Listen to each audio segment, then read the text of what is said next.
Yeah, I should just. All right, I got it. I hereby call Yeah, the Belmont-Redwood Shores School District regular board meeting to order at 5:03 PM.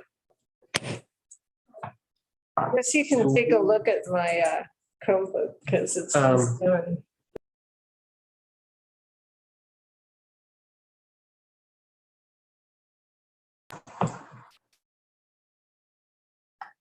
Do we have any public comments? There are no public comments. In that case, I will convene to close session at 5:03 PM.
Okay, I'm going to reconvene the BRSSD board meeting at 6:24 PM. I appreciate everyone's patience and waiting.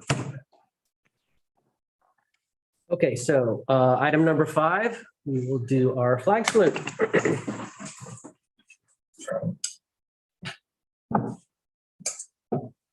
Pledge allegiance to the flag of the United States of America and and to the republic for which it stands, one nation, under God, indivisible, with liberty and justice for all.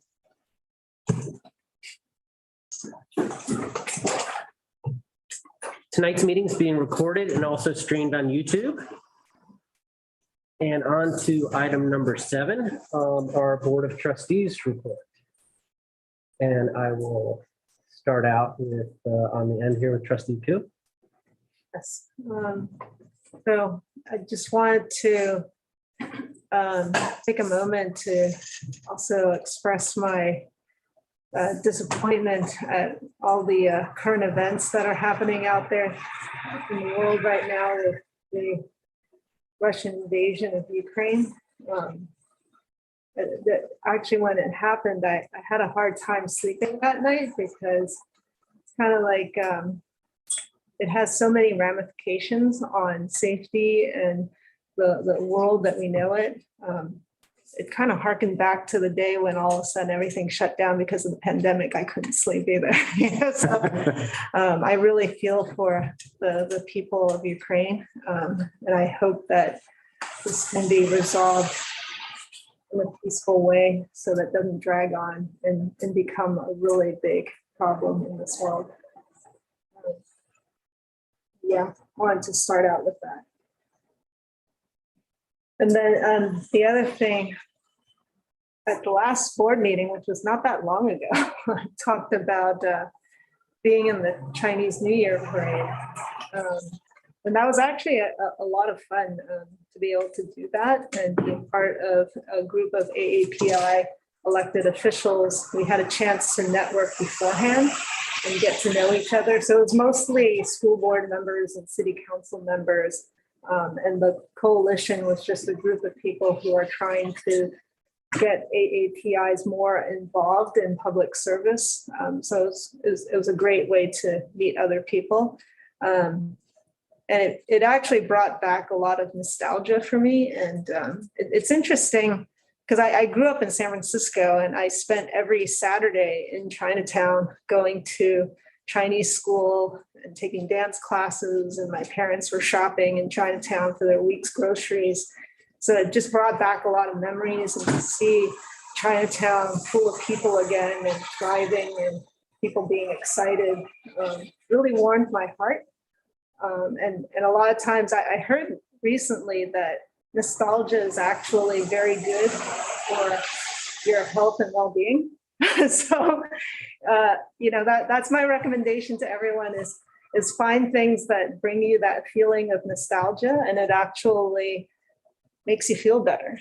It was kind of interesting, but was really excited to be there. I had my 1 second on TV apparently. And this big surprise of the night, I actually saw my cousins sitting in the front row of the bleachers at Union Square.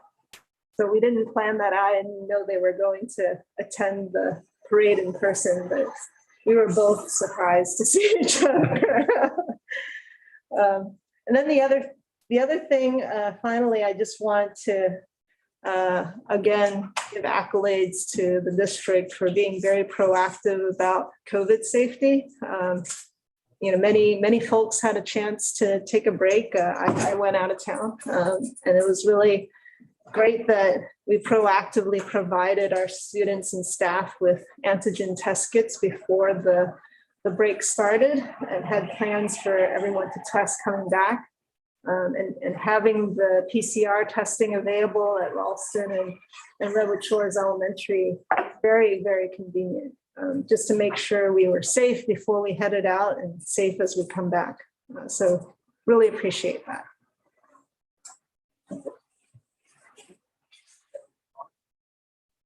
So I just want to thank you for your comments about the world events, and I share your sentiments about the folks who are suffering in Eastern Europe right now. And I think you said it very eloquently, so I won't belabor the point. Secondly, I want to thank Superintendent DeGora and my fellow trustee, Jim Howard, for a really insightful and productive meeting we had today. I feel like we focused on our board policy on equity. And I really feel like it was a truly collaborative effort.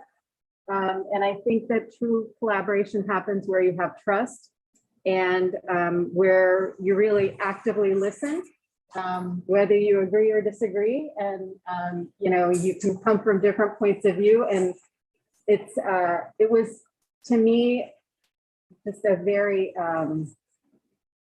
inspirational feeling to collaborate with you all. I know that sounds pretty lofty, but I really felt like we started off in very different places and got to a place of compromise and got to a place where I feel like what we created was something that the board will be very comfortable with.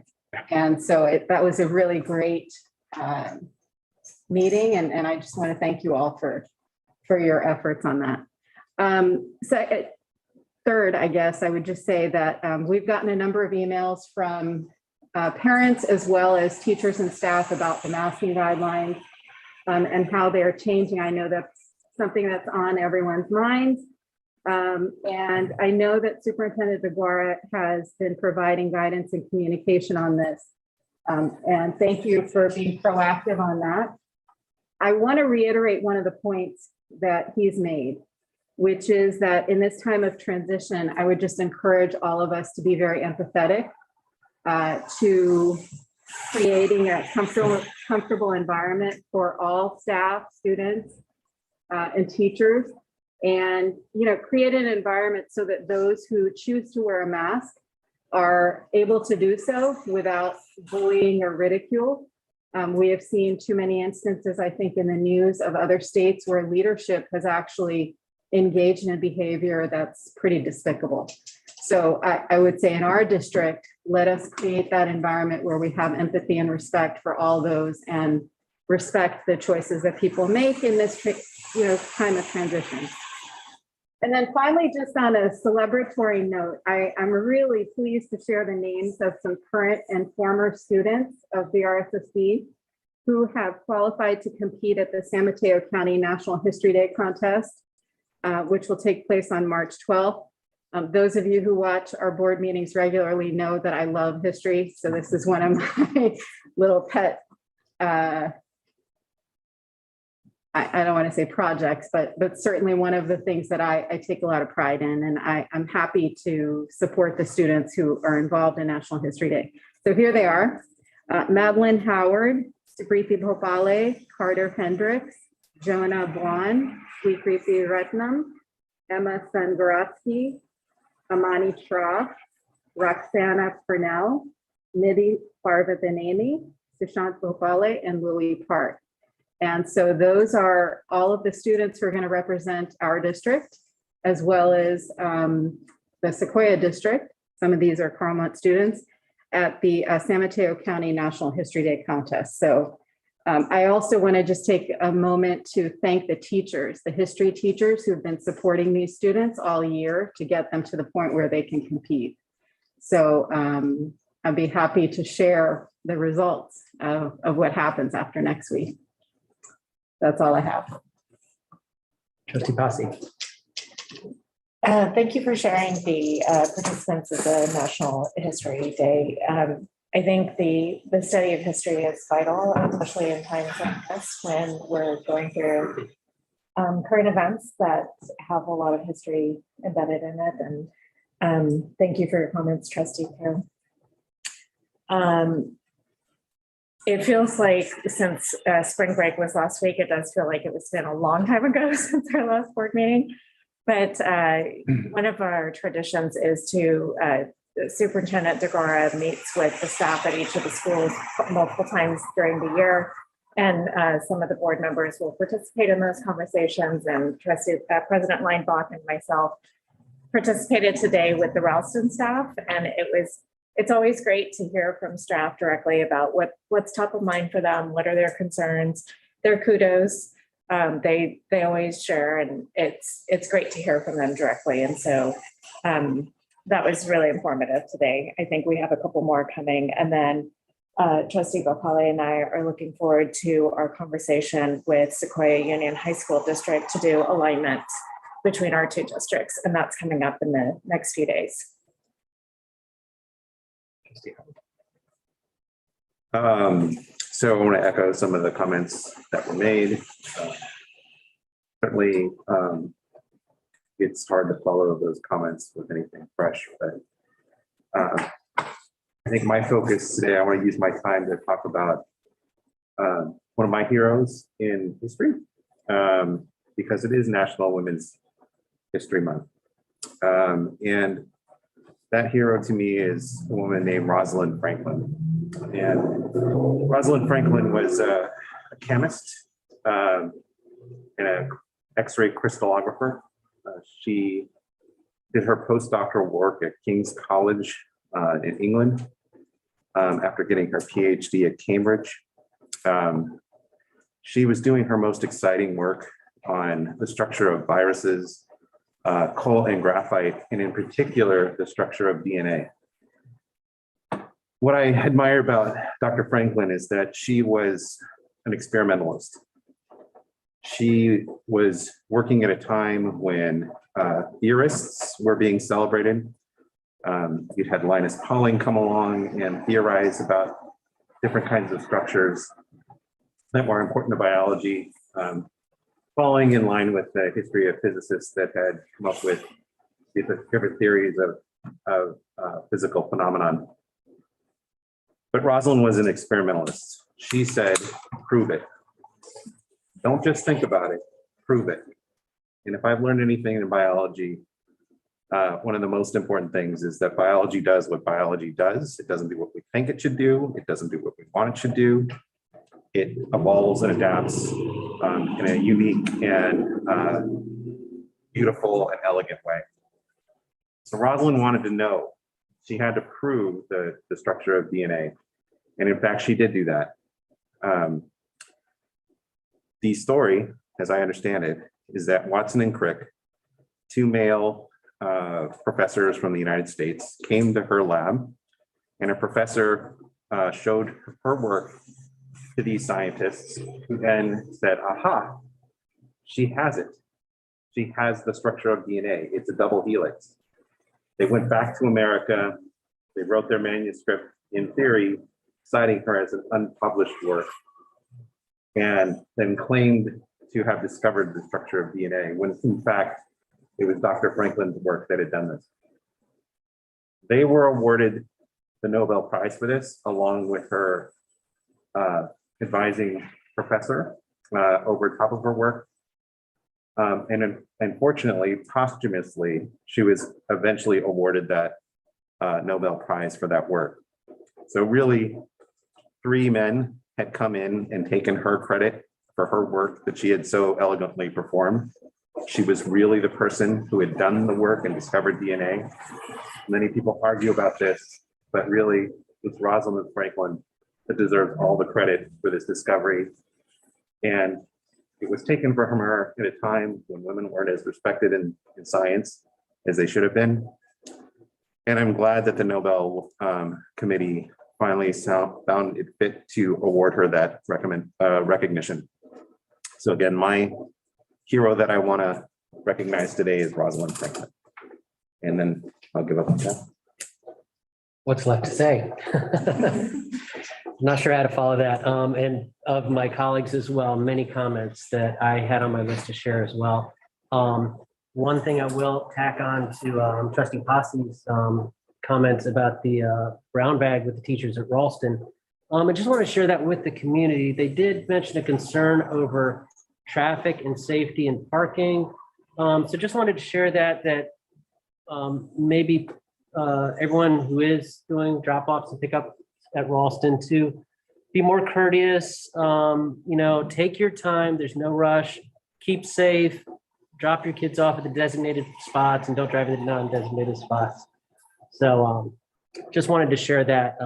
But other than that, I heard a lot of great comments from the teachers there. It's always great to get their feedback firsthand at the successes they're having, areas of improvement and everything else. It was a good conversation. It was a short break, only 2 weeks ago since we had a meeting, but it was a week off. So it's kind of short and long at the same time. With the break, I was able to spend some time with family and enjoy the time off.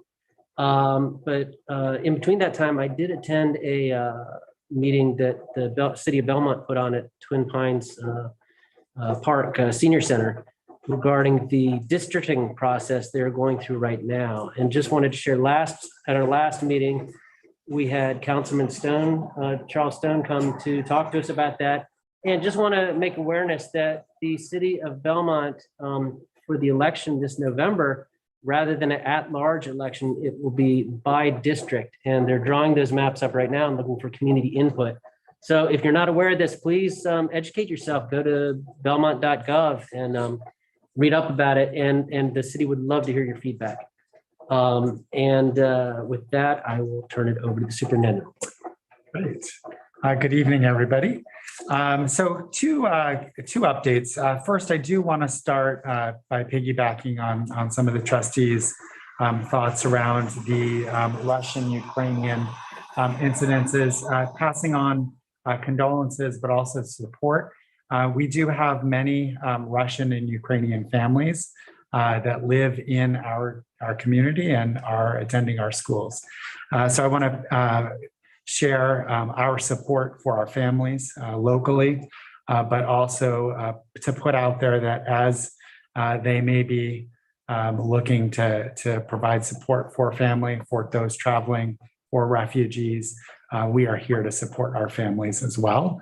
And as needed, we will support them as conditions change. The second piece I want to share is just a little bit of overview on masking guidance. This week has been a pretty active week across the state as CDPH, Cal OSHA, CDC have all been reviewing masking guidance and making adjustments in their guidance. And in short, masking outdoors has been allowable in schools for some time. We've held a pretty conservative practice in VRSSD. We've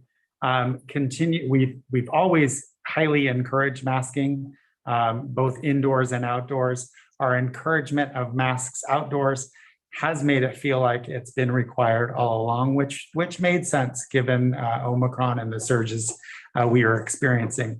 Beginning next week, March 7th, Monday, March 7th, we're going to let our students know that it's okay for them to take their masks off as they choose outdoors and work to support them on feeling comfortable in any way that they feel comfortable. If they're still comfortable wearing a mask, of course, continue to wear it.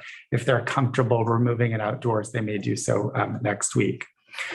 Beginning on March 12th, or at the end of March 12th, the mandate for universal masking in schools comes to a close across the state of California. CDPH has made the decision based on health and safety and science to make the recommendation to rather than mandate masks, provide a recommendation that masks be worn indoors at schools. We will follow the CDPH guidance that has been established. It's served us well throughout the pandemic, looking at science, making decisions based on science.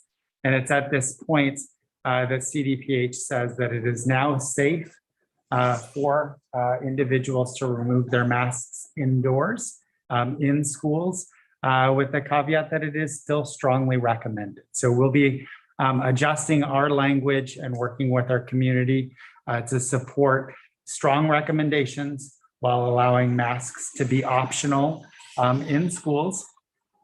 We will continue to support all of the protocols, the safety protocols that we've had in play which include pooled testing, our cleaning and sanitization process, ventilation, all of those mitigating factors help, as well as continuing to make sure that we maintain those partnerships with worksite labs to support our community in testing. But as of Monday, March 14th, we will go to a masking optional, but masking strongly recommended while indoors in BRSSD schools. Of course, our staff will support our families in making those choices, those individual choices that help us all stay safe. We'll continue to make sure that we monitor health data locally and across the state. We will adjust and reinstitute masking if that becomes needed. And I will add the CDC also weighed in earlier this week in terms of their system of actually grading counties, low, medium, and high risk. San Mateo County is considered low risk for COVID-19 at this point in time. So all factors together, we know that we've had success with masks. We know it's time. It's okay to start that transition. We will encourage masking, but it will be optional for students, staff, visitors, regardless of vaccination status, beginning on Monday, March 14th. I think we all kind of meet that with a little bit of nervousness, a little bit of anxiety, but it will feel good to start to get back to some normalcy as people feel comfortable doing so. It's very important, as Trustee Bopali shared, that we create a climate of respect, of compassion, of empathy, of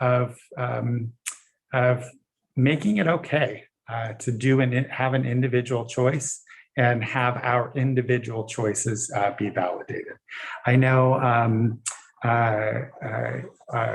Coordinator Sevilla worked with our counselors today so that our counselors can help support that transition with our students, with our staff.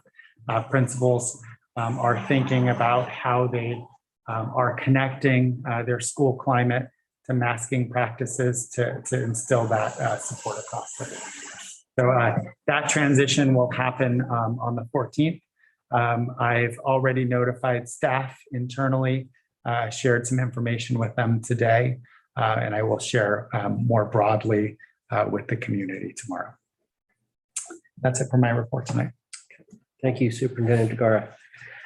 On to number 9. The public has the right to address the board on agenda or non-agenda items within the jurisdiction of the board. To do so, if someone has a public comment, please submit a comment card to Ms. Ellinger. The green comment cards are in the box there. And if for either agenda or non-agenda items, and if it is an agenda item, please mark that on the card. Public comment is limited to 3 minutes per person. If addressing the board on a non-agenda item, please be aware that the provisions of the Brown Act prohibit the board from acting or discussing such matters at this meeting, including responding. With that said, Ms. Ellinger, are there any public comments on non-agenda items? No, we only have 2 on item number 11, 2 public comments. Great.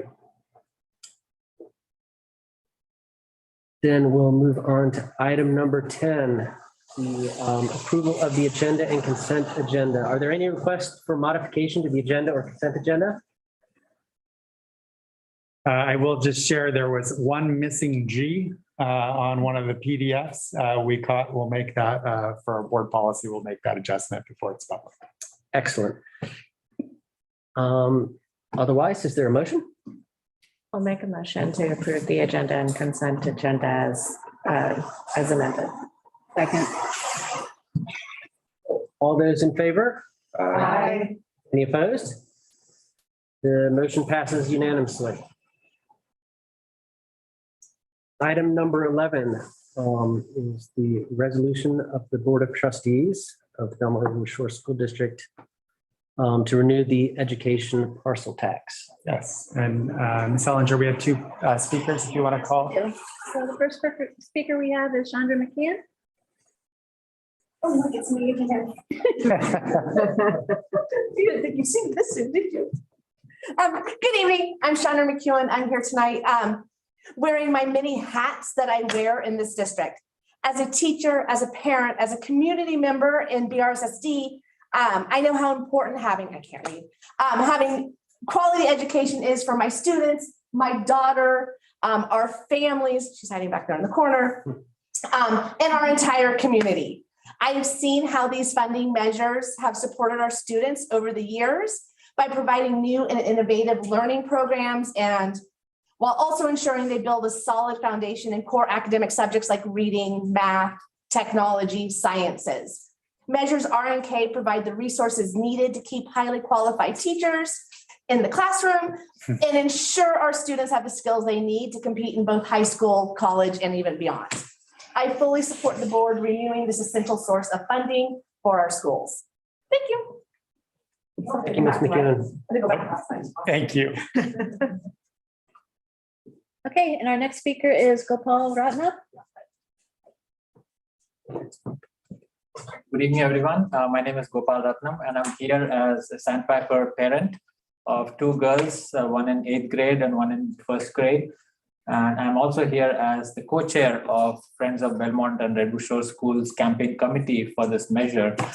I've just seen, as a parent, my older child who's been through the school for 8+ years, how she's flourished with lovely academic programs and the expertise of the teachers, the facilities like the library that has completely transformed her personality.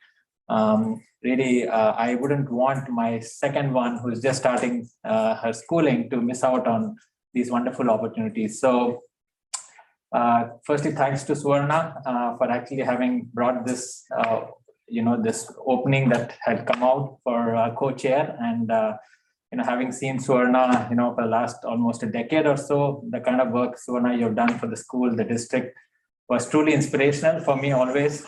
I don't know if I've told that to you or not, but when you brought this to my attention, I was like, this has to be very important. And when I read through it, I was like, this is too big and too important to just be a bystander.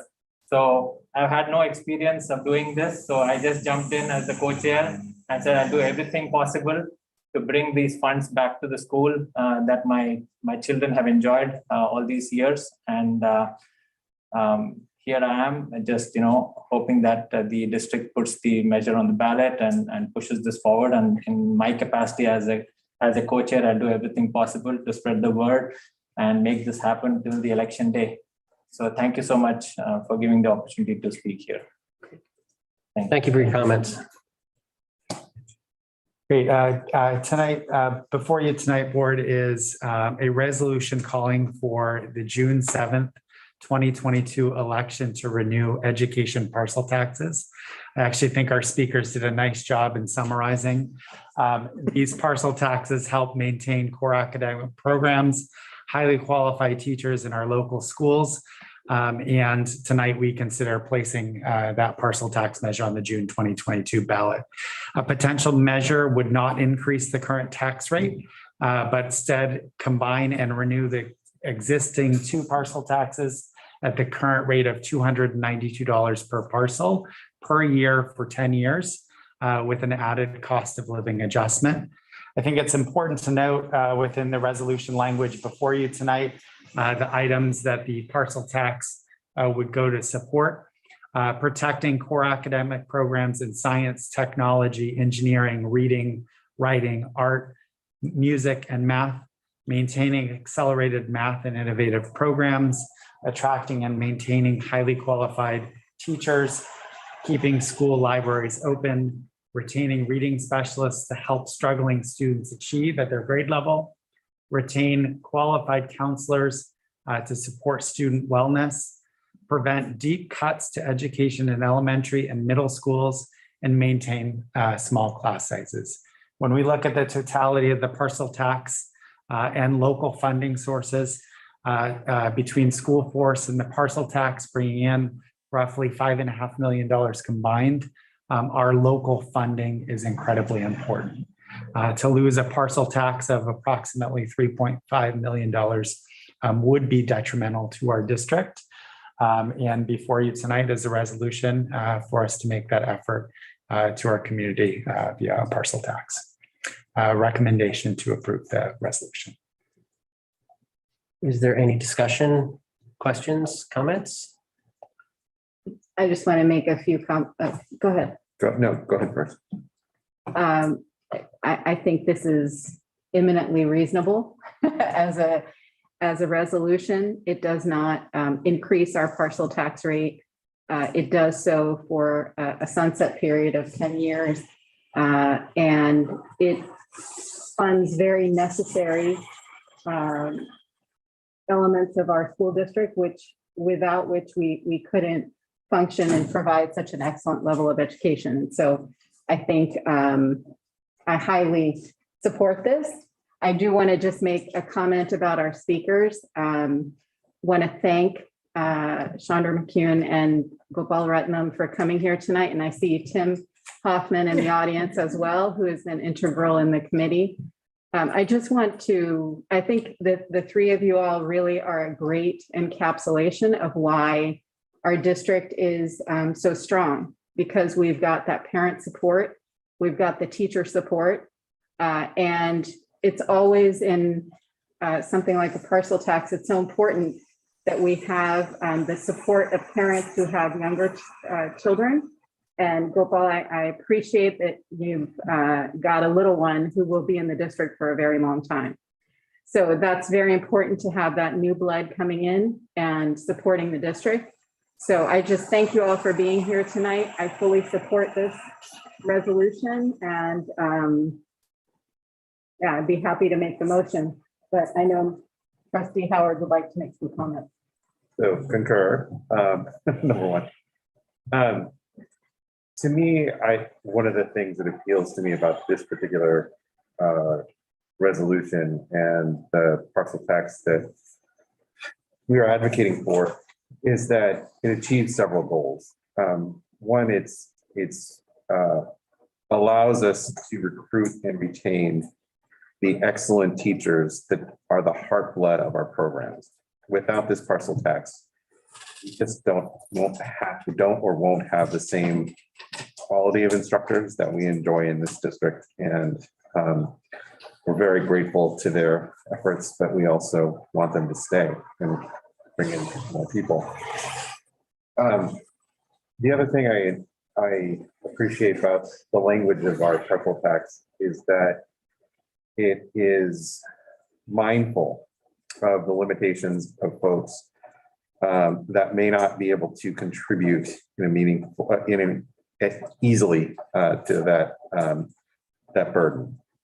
Meaning that those that are on social disability insurance, those that are above a certain age range are able to opt out if they feel like this is a strain on their economics.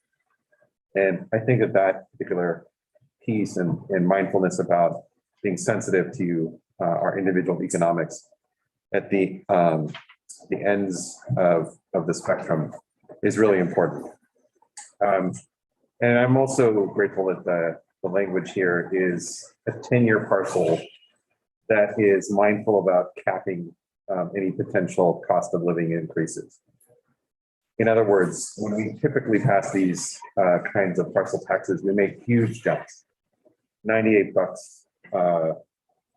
$100-something per the jump in the parcel. We're not doing that.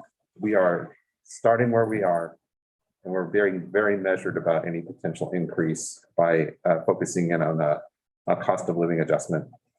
And it's also over a 10-year time frame, which is the time frame that it takes for one generation of students to move through to BRSSD from TK to 8th grade. And so it is shepherding through an entire generation of students, and I think reflects the value of our community and certainly reflects the excellence of our educational programs and the interest in maintaining them.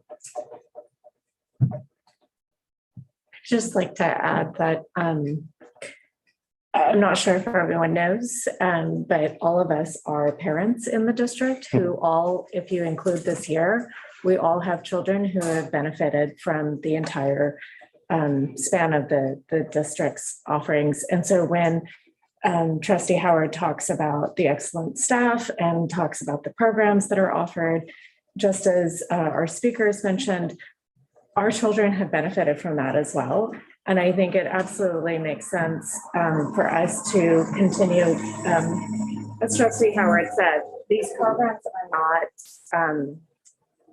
they're critical basic programs, and the funding is going to continue the things that we are already doing in our district and what make our district great. And so it absolutely makes sense for us to continue that legacy on for the next generation of students coming into our district. I'll add one final thing, just highlighting that, you know, there might be a perception out there that schools are getting a lot of money from the state. But that's really all one-time funding to support COVID recovery efforts. And a lot of what we're using that money for, besides the safety, kind of the material goods and processes around safety, is for mental health support and well-being. And one thing that we included in the resolution was an emphasis on counselors. So we've spent a lot of that one-time money on counselors. We've seen a lot of value in that. And it's not going to end in 1 or 2 years. I mean, we're going to need a lot of health and well-being support for a while. I mean, it's impacting a whole generation. So it was important enough for us to include that in the resolution because we want to make sure that those support services continue. I appreciate and concur with all the comments of my colleagues so far. And just want to add one additional item. Just for anyone listening, Superintendent DeGara, remind me, what percentage of votes do we need to get to pass this? A lot. 66 and 2/3. 66 and 2/3. Wow, that's a lot. So that means if this were to pass, and of course, I want everyone to exercise their right to vote and vote their conscience on what they think is right.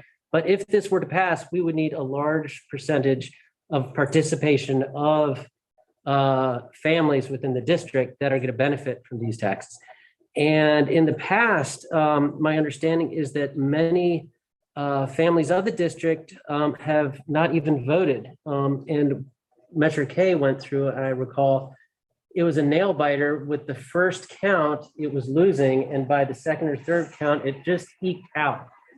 So again, I don't want to say we can't recommend how anyone should vote, but if it were to pass, we would need a large amount of participation from the community to do this.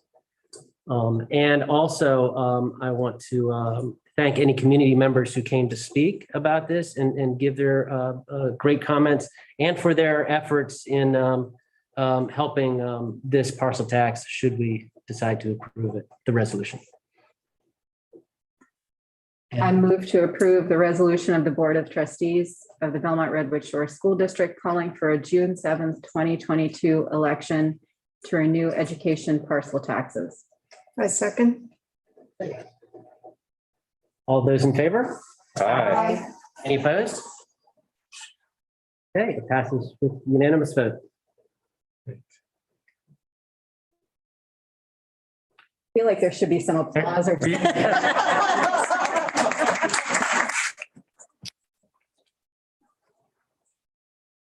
Okay, and thank you everyone for coming. You're welcome to stay for the rest of the meeting if you want, but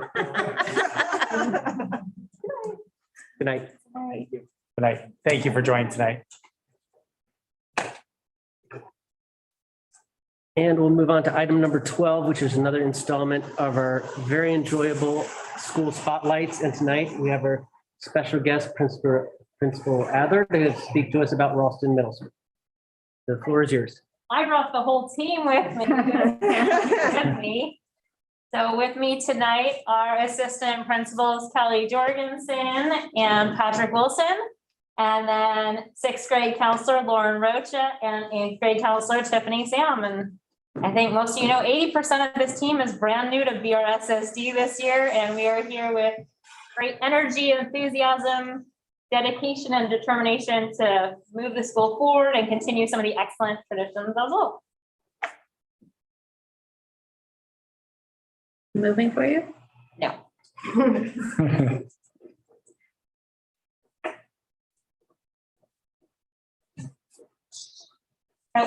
Hmm. You want to just move it for us, that's fine. All right. So at the beginning of the year, I set out some goals for Ralston. The first one is really a this year specific one, which is to transition and support our students back to returning to school. And then the other three are ones that I presented at my first principal's coffee this year in September as goals that I think we will be working through for the next couple of years. So engagement and rigor in our academic and social programs across our school, efficient and effective feedback to families and students, and then technology integration. So we are at a starting point this year. We've made some progress, and I look forward to coming back to present again sometime in the future on how we're moving with these. I think the first thing that is important to getting our students back in school and supporting them are excellent counselors, and I'm going to turn it over to them to share a little bit of data and some anecdotes for you. Right. So good evening, everyone. I'm Lauren. I'm the sixth grade counselor. I've been there for 3 years. So last year I was with the eighth graders and then circled back around, and I'm with our sixth graders this year. And of course, it's their first year at Ralston. So it's been a very busy year of trying to get them adjusted to middle school. And when Sabrina was talking about sharing some highlights with my Lord, I was really excited. She said, "Do you want to come?" And I'm like, "Yes." I feel like all this, and it just came up tonight, like several times, just in conversation. It's such a big part of our school. So we were both really excited to come and just highlight a little bit of what's been going on for our students. And I think it reflects just in general what's kind of going on nationwide for our kids, but we wanted to bring it a little bit closer to home too with our Ralston kids. So we can go to the next slide. So as you know, we have 3 admin and then 3 counselors, and we're kind of matched up by grade levels, but really day to day, I feel like we're just a giant team of kind of a revolving door. Sometimes I joke that our office feels like one of those like circular doors at like a bank or something. We have kids coming in and out all the time, and we're really dynamic in terms of whatever grade they're in, we help them out. Of course, we have our primary grade levels, but we're meeting weekly as a team with the counselor and admin team to collaborate our students of highest need, to put out kind of focuses and attentions for the month.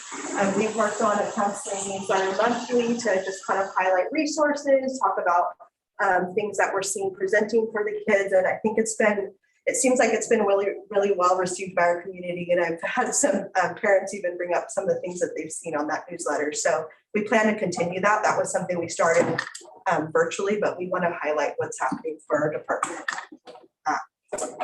Our SEL curriculum that we use is Character Strong. So counselors as well as teachers do this about once a month with students in their homeroom. So this is time for them to just connect with students and talk about social emotional topics. And we've been really trying to remind our staff that this is something our students get to build in that time within the classroom to allow space to talk about social emotional needs. And then just the day-to-day student and support and advisement is keeping us on our toes. Tiffany's going to talk a little bit about kind of some data, but I feel like our data doesn't necessarily encapsulate like a day and a day in the life of a Ralston counselor. And we're going to try to do our best to share what it's like, but it's been busy, very active. Yeah, so to Lauren's point, the data that we're going to show on our next slide isn't fully representative of what we've been kind of dealing with on a day-to-day basis this entire school year, but we did want to give you a breakdown of what we've been kind of working on, because nothing speaks louder than evidence, right, and data. So this table here shows you the number of students that have been served, and this just really counts the students that have been served 15 minutes plus. So we aren't logging those like 5-minute check-ins, the panic attacks that we're responding to that happen and kind of resolve themselves kind of quickly, and kids get back to class. So sixth grade is about 144 students, seventh grade is 121, eighth grade is 118. And I think just even the breakdown makes sense in terms of like the students and how they've been in middle school. The eighth grade class, they've had half or so year at Ralston, and so they're more well adjusted than, for example, our sixth grade class, which is at 144. And Lauren can share that feels appropriate in terms of what she's been seeing, and with students just feeling squirmy and adjusting to middle school when the last time they had a full school year was third grade. So again, this is just a really quick breakdown of the data and how many students we've been seeing. The primary issue that we've been seeing coming up, I don't think will surprise anyone, it's social relationships. How do we go back to being around so many people when we've been virtual for so long? excessive worries, whether it's about family, it's about friends, identity, school. So family home life have come up a lot too, and stress and academics, and how do we adjust to the academic rigor while we were, on a shorter school day. We were on Zoom last year and we're going back to a full school day now. And so we have our, weekly check-ins with our admin team, but we also just collaborate daily because things are coming up on a daily basis that we just got to triage and deal with in the moment. And that's not included in the statistics of. All right, on our next slide, I wanted to highlight one of the big responses that we had to the large level of kind of mental health needs that we're seeing pop up is implementing some really intentional and focused groups so that we can meet students and more students in a larger setting with a group, and also help them to interact with each other.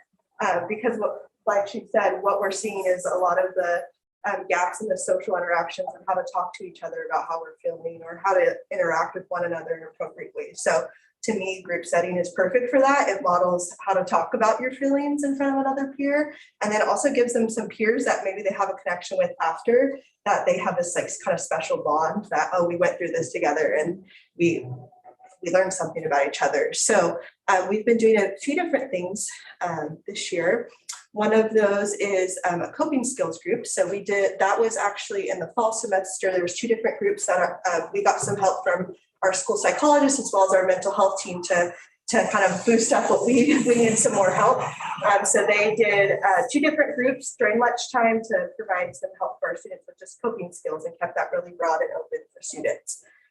Right now I am facilitating a grief group. So there is 10 students that we have that have lost a parent within their lifetime. So we're running a grief group. That is probably one of the harder groups I run, but my favorite part of my job at the same time. And people usually look at me like, what in the world? Like, how do you enjoy that? But it is just such a beautiful experience to see the students connect with each other.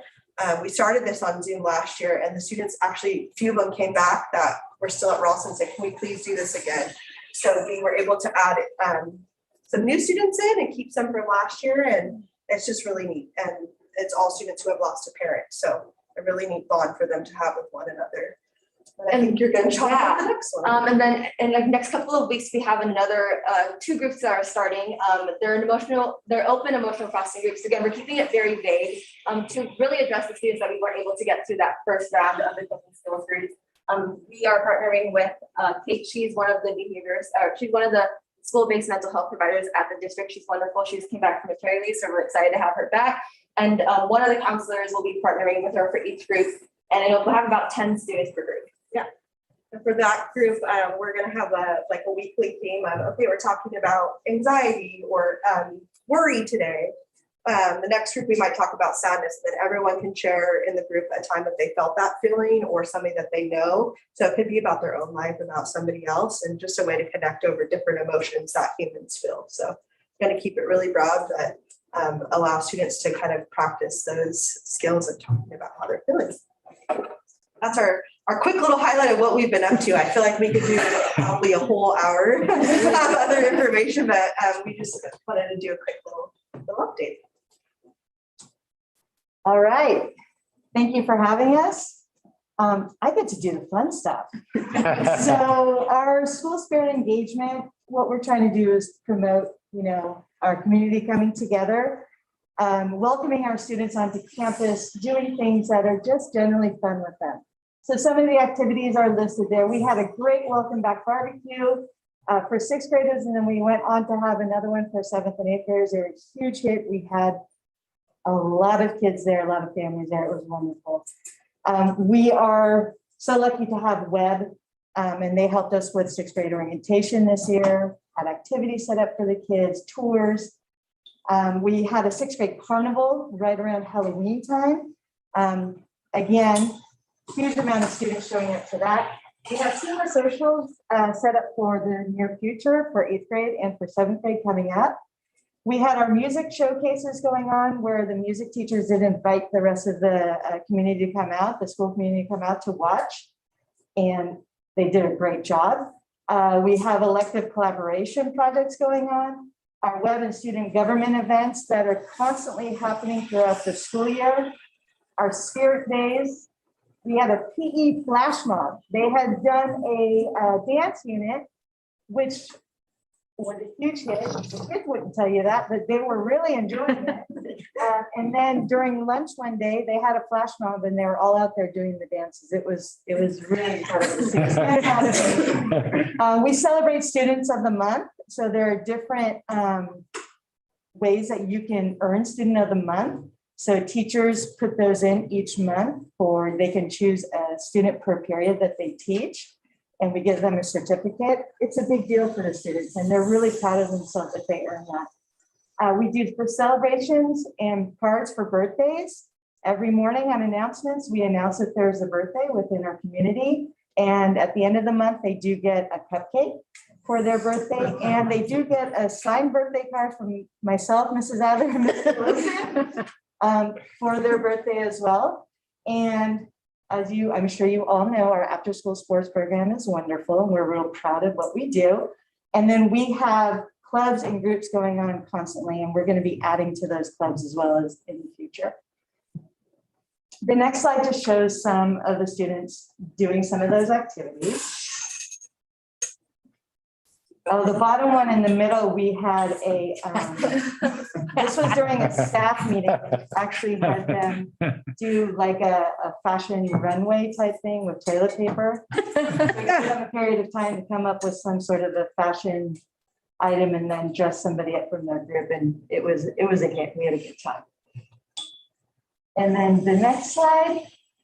So some of our clubs and groups, we just started our first Black Student Union club at school that was led by one of our students. We have homework club before school and after school. We have intramurals going on during lunchtime. We just started our Makerspace Club, which has been a huge hit during lunch as well.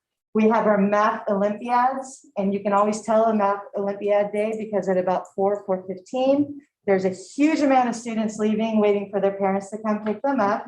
So it's very popular. We have our robotics club with Lego and Vex programs going on. We have our Saga group, which is another really popular group going on in our school, our SEL groups, which our counselor spoke about. We have our school musical going on right now. They're practicing for the Lion King. And we have our Upstanders Club, which is also run by our wonderful counselors group.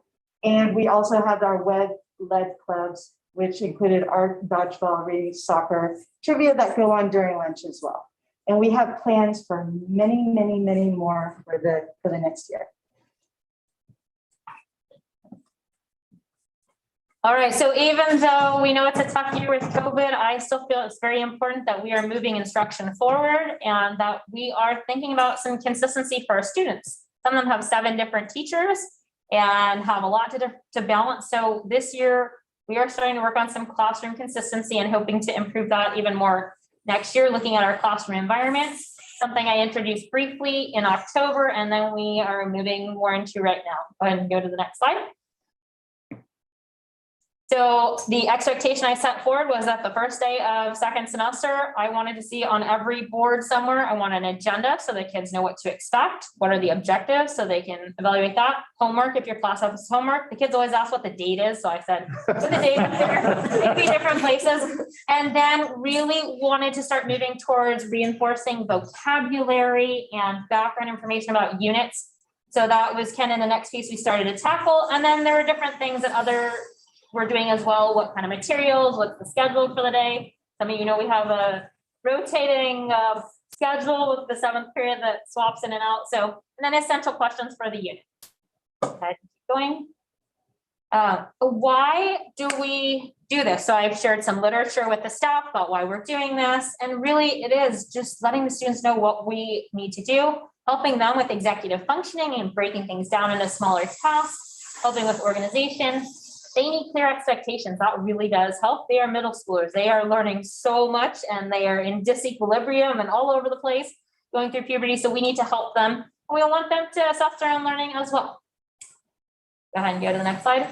So these are just, I'm going to breeze through here. You can just keep clicking some examples of what they look like to start, and we'll see what they look like. I didn't say it has to look like this. I gave them some freedom for that, but again, wanted some different things there. And we've seen some great improvement as a lot of the teachers said, oh yeah, I know I'm supposed to be doing this, but now that you're making me do this, yeah, it's here.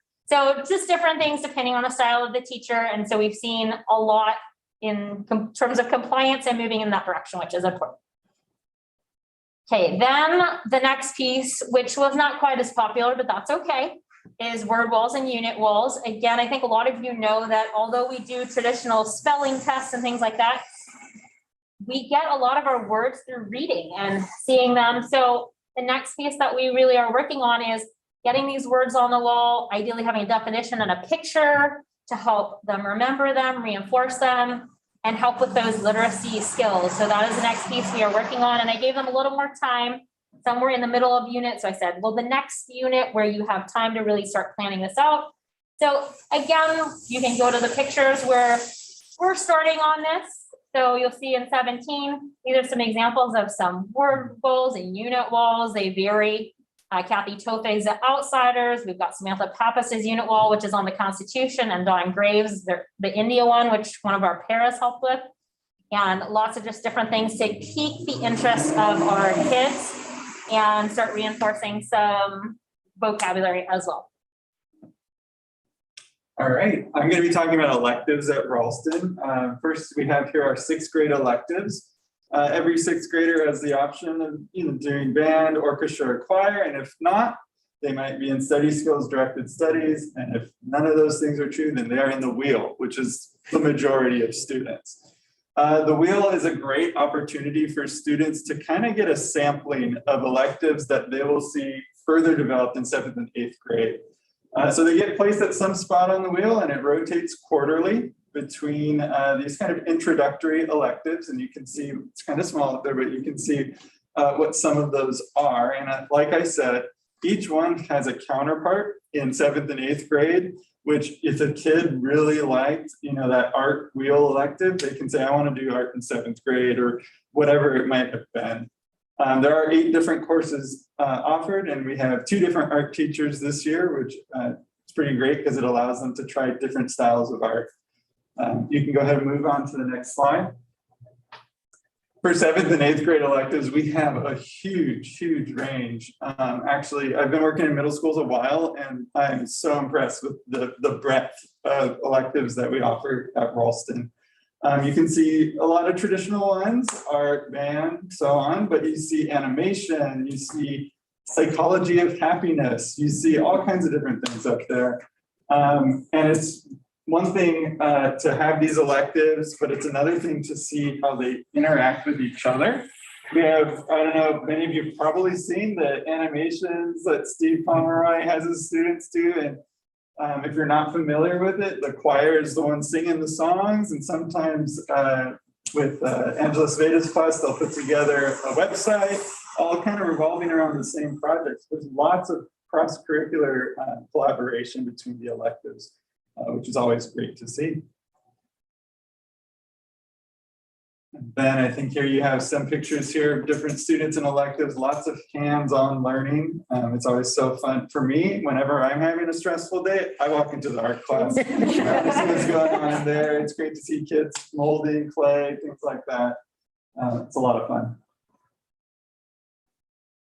For physical education this year, we really have to give them kudos. I mean, what a year to do PE, the flexibility required with the pandemic, with not being able to do things in the gym sometimes, with masking while we're exercising, and of course the sinkhole.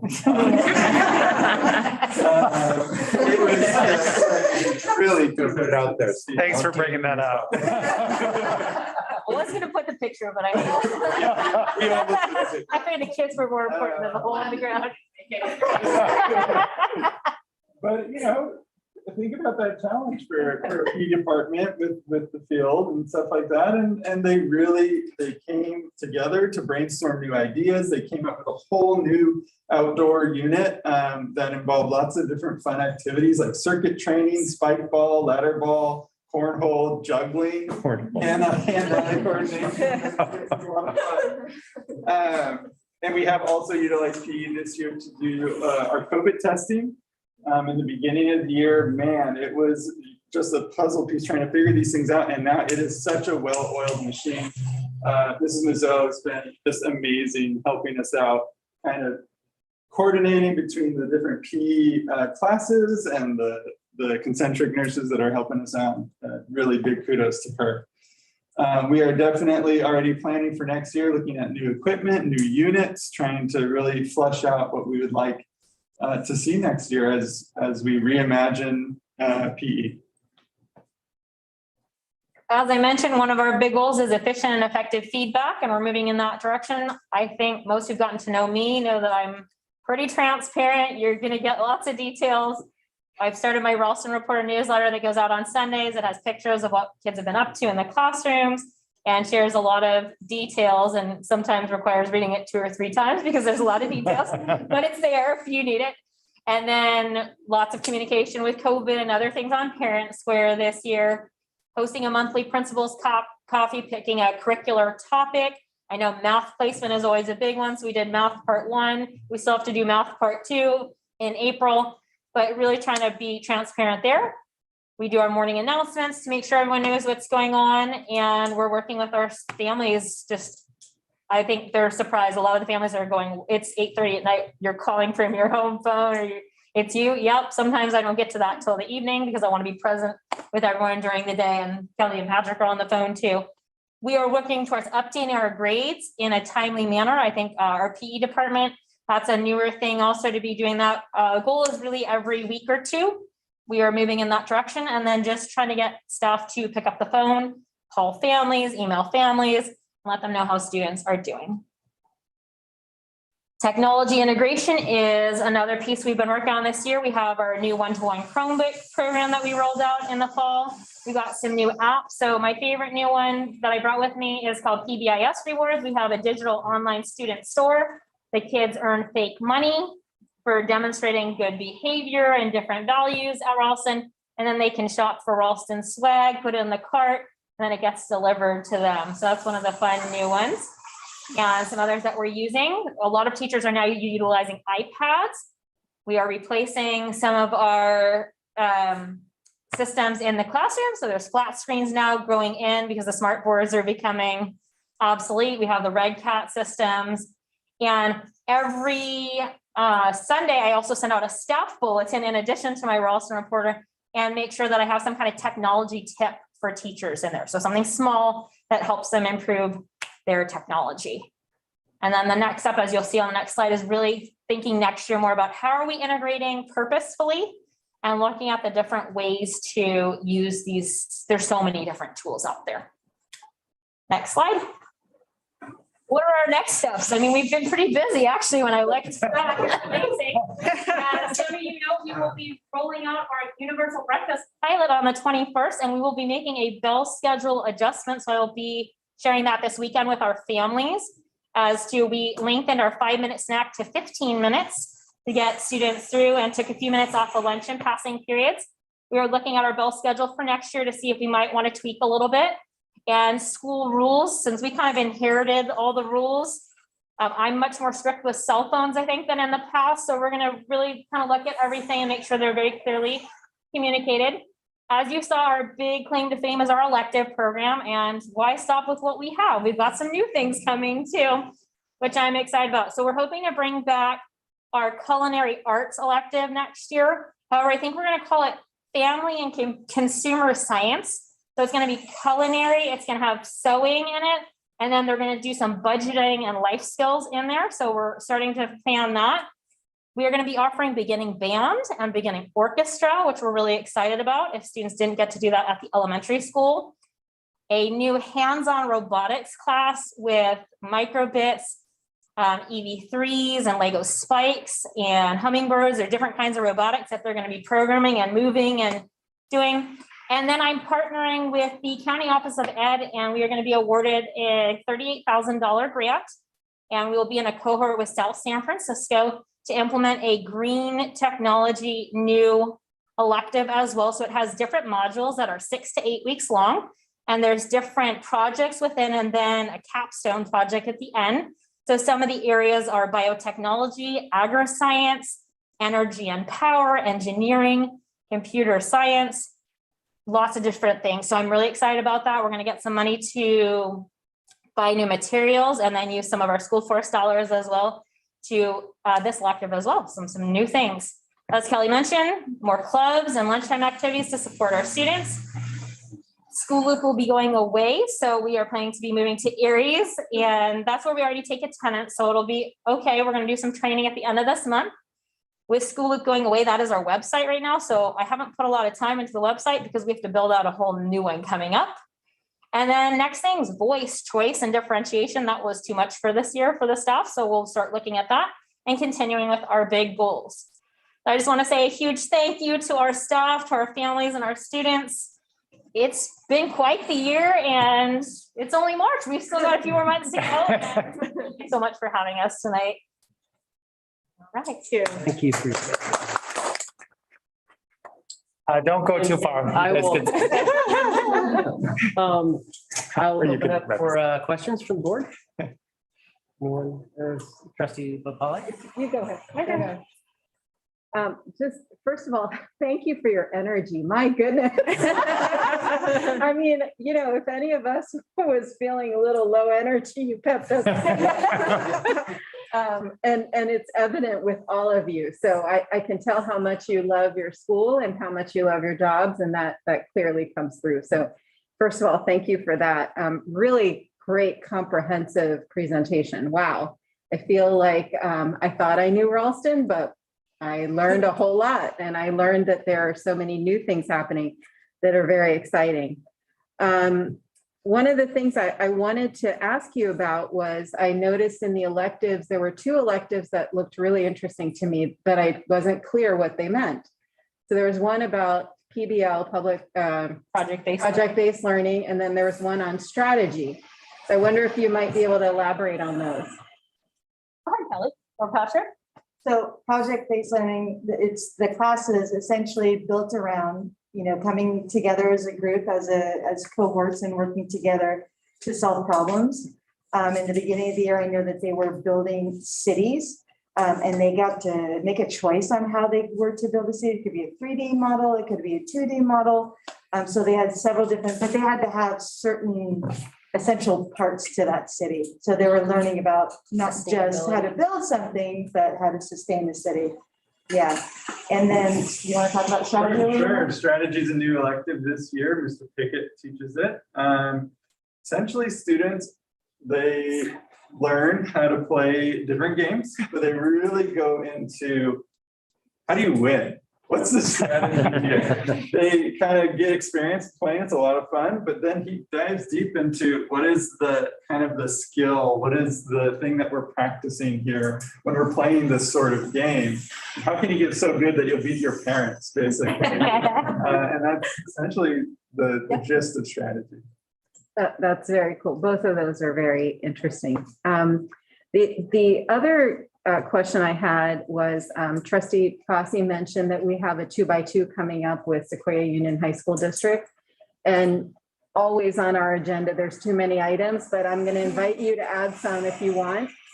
One of the goals of our board this year and always is to have better articulation between our middle school programs and high school.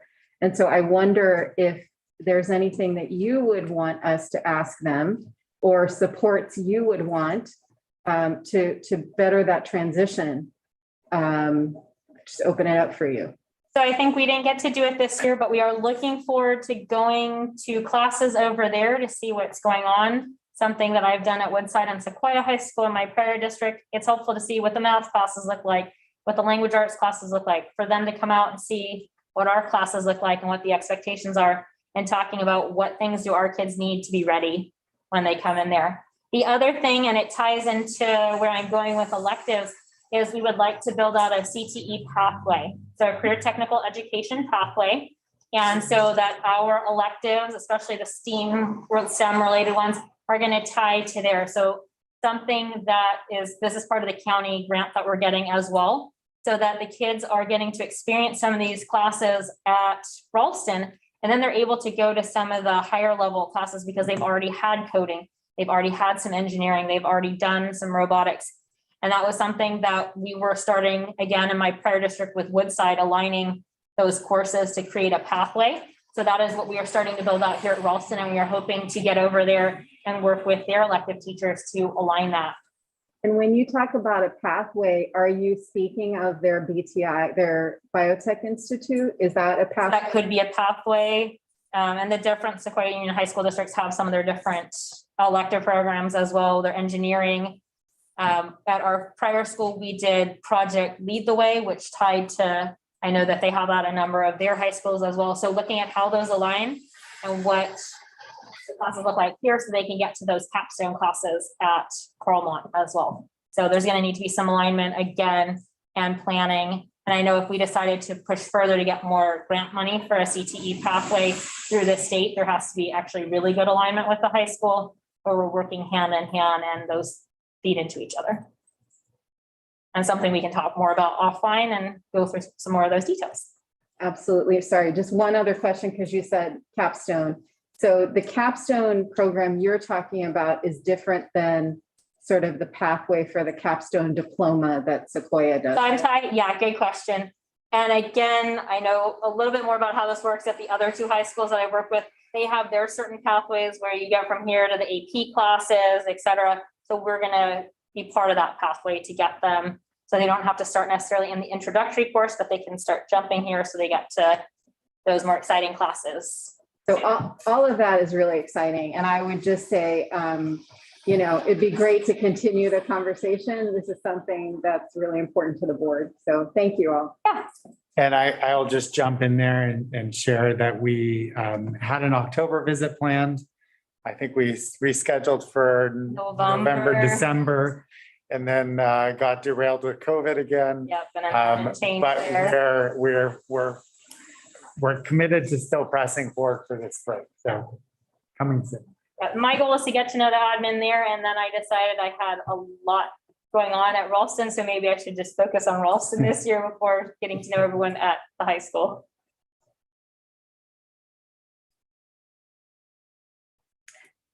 I had a couple of questions, but I also wanted to say to Ms. Jorgensen, I actually heard about the flash mob, so the kids are talking about it. I felt like it wasn't cool, but the excitement told me something else.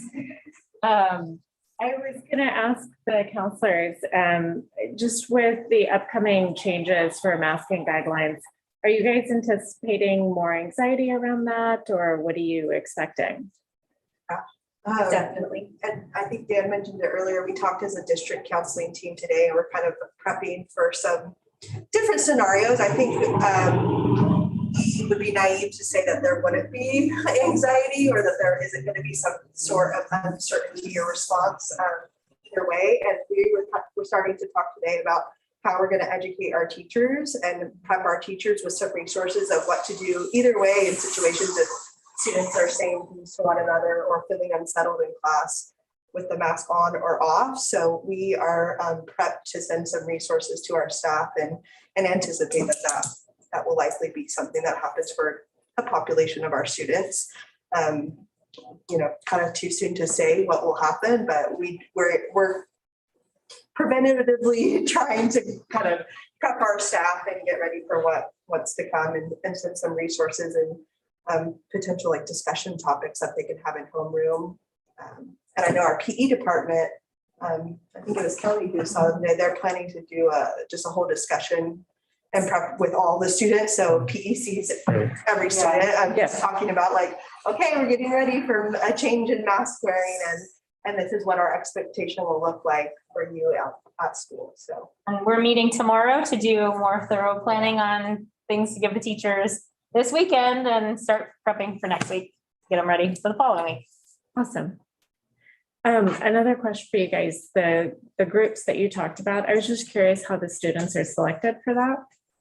Yeah, so there's several ways that we get our data from it. That we piloted My Savers and Savers this school year to get some SEL information. And so some students were selected through that. Some students were selected through a 504 or they received counseling services through that as well. And so and also just through observation and seeing like what student is really having a difficult time transitioning back to the school year. And so it was several different ways that we got that information. Got it. And then my group was solicited out to the whole community. So there were some students that I was aware of and then others, their family or the student through our newsletter and communications, just self-opted in and shared that they had lost someone. So that one was a little bit more broadly publicized. Thank you. I have a question. Trustee Cook? Yeah, agree with you. You guys' energy is awesome. I had a question about math placement, since you said that was a big topic and that historically has been a big topic. My understanding is that it's more parent driven now in the selection process, and what kind of questions are coming up, and So great. seeing an observation of the class and whether the selections are going into the appropriate class. Great question. So they were allowed to opt in however they wanted this year. Typically, we have up to 3 sections of accelerated math in 6th grade. This year we have 7. And we are finding that about 40% of the kids maybe don't belong in that class. So we actually are going back, and I presented this early, and I'll share the slides with you if you'd like, to giving the inspect in January at the elementary school, looking at the SBAC data and different pieces that we've done in the past to go back to our prior model and look at that. And same thing will be, actually, they're going to be taking the MAC next week. I have a whole piece coming in my newsletter this weekend to explain about the MAC, how that's going to be factored in. It's a little bit different this year too. We don't want to just say, here's the cut point, because it's been a different year. Again, because we've had different mixtures in classes, having 7 sections versus 3, we actually are going to have to really look at the data. Also, we had a choice. I don't know if you know that we have 2 windows we can give the MAC in. This is the kind of performance task where they share their work. It's either now or it's during the same time as SBAC. So we had to opt for the earlier window from SVMI, which means they may not have covered all the material yet. So we're not going to ding the kids if they haven't gotten to this topic. So we really actually we haven't seen the tasks. They're sealed shut till next week. So we're going to let the kids take them. We're going to get trained, score them, and then figure out what makes sense, and then start communicating all the different pieces. I think in the past, parents haven't understood how we move with the math placement, especially for the kids at Ralston. How do you get to those next levels? What are the criteria? There's a lot of different data pieces that we look at. So I went over that, but we'll go over it in more detail and where to find those as we get closer over the next couple of months and are in process. Thanks for that. I doubt Trustee Howard has any questions. Never. So, one point of clarification, that you said there is a percentage of children that didn't seem like they were appropriately sorted in terms of math. Were they inappropriately sorted too high or inappropriately sorted too low in terms of their abilities in tracking all that? Yeah, great question. They're struggling in the class. So we've got students with C's, D's, and F's in the class that are, some of them can do their homework with assistance outside, but then when they get to the assessments, they're getting D's and F's. So it's too challenging for them. And we want to make sure that they're appropriately placed, and we want them to be successful. As a former math teacher, I want them to be successful at algebra the first time and not having to retake it. So we talked a little bit at the principal's coffee in October, I think it was, when we did math, about why we need to place appropriately, how some students just aren't developmentally ready for algebra until freshman year, and that's okay, and they're not behind, and that there's ways to accelerate later on as well. So what I heard tonight was a certain amount of change in the culture of how you're presenting the day to the students, and perhaps some encouragement of certain kind of patterns. How do you manage change in a school that size? Like, where do you get the buy-in from the educators so that they can then deliver that change in a way that's consistent and meaningful for the students? That's my first question, part 10. And then my other question has to do with the electives. Are the electives expanding, or are they contracting, or are you trying to align them along certain spokes or grids, or however you want to say it, so that there's not so much fluff and there's a lot more stuff? Lots of good questions there, and feel free to jump in as well. So how do we get buy-in? I think it starts right here. We really know a lot of the students personally. We know their names. We know a lot about them. We know where we can find them on campus at lunch or in passing periods and things like that. So I think as teachers are surprised how much we really know about students. Again, I think like Lauren and Tiffany said, we have a lot that are struggling. You wouldn't believe how many are just in our office all day. We're just trying to get them to school. And then we're working towards getting to classes. Some of them have had excessive weight loss. We're trying to get them to eat at the same time, slowly, and really set them up for success. So it's us, this energy all over the school, all over the place. We swap offices. Dan was out earlier and I said, I think Patrick's in my office or a counselor's taking my office because we triage and go. So I think it starts there, and that the teachers are seeing us in the classrooms. And when a parent says, well, this is happening in this class, I go, I know they're learning about blah, blah, blah, blah, blah. So it starts with us just being out there, and then it's making the connections with the staff. We have to learn all new stuff. We know a lot of them well. There's some we don't know as well yet. We're still working on that. So it's really that piece, and then connecting with parents. One of the things I miss is I haven't gotten to learn parent faces and getting to know them personally. But I think we're starting to learn a lot of parents as well. So it's just working 18 hours a day. I'm not kidding, sometimes 7 days a week. I think they know I'm on email sometimes at 3 a.m. This morning, 4 a.m. You all got emails from me. We're just working really hard. The determination is there to get everybody excited and really see some change coming. Feel free to jump in on that question. Yeah, as far as the electives, I wouldn't say that we're necessarily taking anything away from electives. I think that we're building upon what we already have.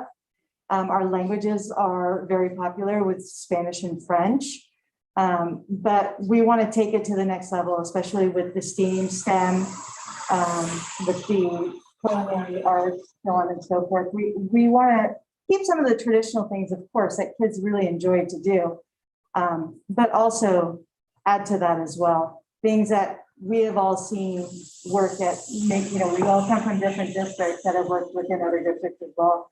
Kids are really interested in.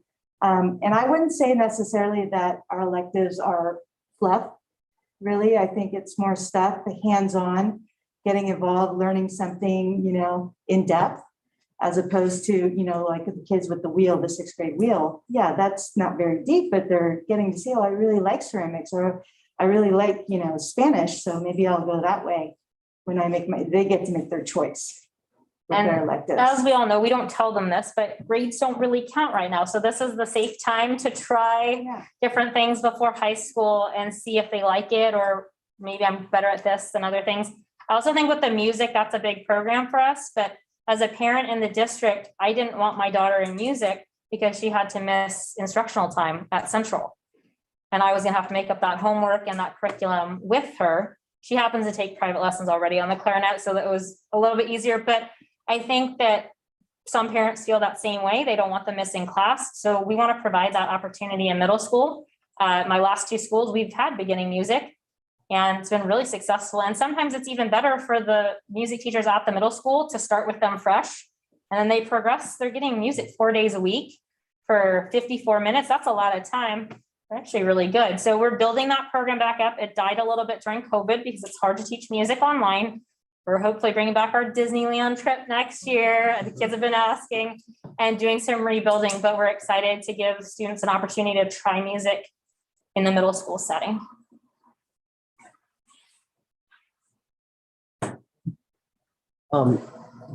It's some great questions asked so far. First of all, I just wanted to comment that a lot of times I tell people if they're asking about Belmont-Redwood Shore School District, I tell them it's a high-performing district and really proud of it. But everything you showed here in these slides and all the work you're doing, I think is the prime example of why we're a high-performing district. We're not just, going status quo. Extra effort. I mean, everything from these slides and everything you talked about is I applaud you for all this work you're doing. And on top of trying to struggle through a pandemic at the same time. So very impressive. Some questions I had, the counseling, I really appreciate all the work you're doing. I mean, as I said, it's a pandemic time. It's very stressful for the kids being out of school and coming back and having that. So I think all the work you're doing right now, I can see that carrying on even when we're back to normalcy. So that's great here. I'm curious about I saw like the numbers, like 160, 114, something like that. So that's about, I guess, a third of the student population. I'm curious if from the beginning of the year to now, has that kind of been decreasing? Has the stress level reduced? Do you see kids that were struggling are getting better, or I'm curious about the mental health gauge and progress? Yeah, I could, I could start. I feel like there's been kind of fluctuations. I think what I've noticed is every time we come back from a break, we have a certain set of students that after being home, and I think this is not just unique to this year, but if home is a challenging place after a break, coming back to school, it's upsetting, or it's hard to return to a routine if you don't really have a routine at home or for whatever reason. So I feel like it kind of ebbs and flows. I feel like around when we come back from a break or from an extended like weekend or anything, we see an uptick again. And in general, it feels like it's been pretty steady. I don't know if any of you could chime in, you see this, but I don't think that we've seen like a huge like, oh my gosh, I have a breather. I feel like I've had a pretty steady stream. The first month of school was definitely heavy for all of us, I think, and I think it dipped a little bit, but in terms of the amount of students we're seeing for like typically we'll see a student for like one-on-one counseling for about 8 to 10 weeks, where I'm at a steady number, the same number I was at the beginning of the year till now, where some are maybe matriculating out, or we're helping them get to a different source if they need more, but new students are popping back up. So I think it's a steady flow of need. And with the amount of students we have at Ralston, I feel like the minute that I have a free moment, then another one, we make room for another one. So. Yeah, and again, I think you could take those numbers on the table and really double them in the sense that Lauren and I might have a couple kids in my office that we're dealing with an issue. She's doing the counseling aspect while I'm handling, we kind of play off each other. So we didn't document those this year. So we've touched, the majority of the 6th graders this year, or you guys are working on it. Same thing as 7th and 8th. So those numbers are really bigger in terms of time and collaboration.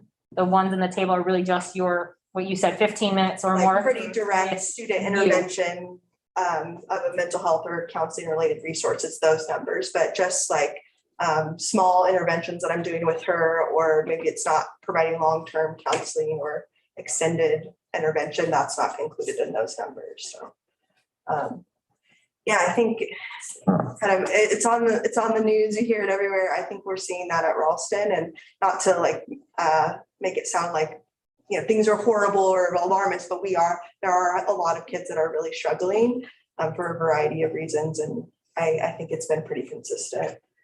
Yeah, I also wanted to add that I think we're still overcoming the stigma of mental health and talking to an adult in general. And so for some students, it takes some time to see that, okay, this is a safe person on campus. And so I feel like we get a lot of new referrals, one, because the students are so new to us and don't know who we are. And so we make that effort to be out, in the yard with bus pickup in the morning. And so they know exactly who we are. And so we get a lot of new students who are just like, I've seen you, you seem like a friendly face, like, can I just talk to you? And so it's been pretty steady for that reason, where maybe we do have a student who's exiting because they're receiving outside services, but we've got like one just ready to go as well. Right, thank you. And the slide on classroom consistency, I love that. That really hit something that I read in a book a couple of years ago about how children, they go into different classrooms and every different teacher has different expectations, but setting those expectations up front and having the kids, they can see it right in front of them. You hit the nail on the head right there. Mrs. Kim got a thank you note from a student for her agenda. Thank you for having this up every day. I know that. It was super cute. So the kids notice, and that's what I was trying to encourage with staff. They notice these little things, even if you don't tell them. That's excellent, excellent. And then along the lines with technology as well, I know there's some technology changes going on.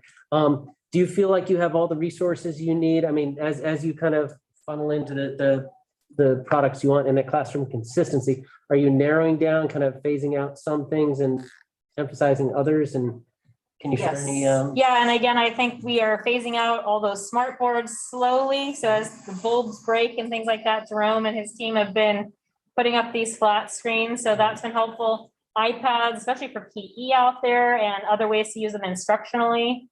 We're moving. I think the idea next year would be to really fine tune some of these apps. I think some of the teachers know how to sort of use them, but we could use them a lot better. So that'll be another focus. It just wasn't a priority this year because there's so much on our plates.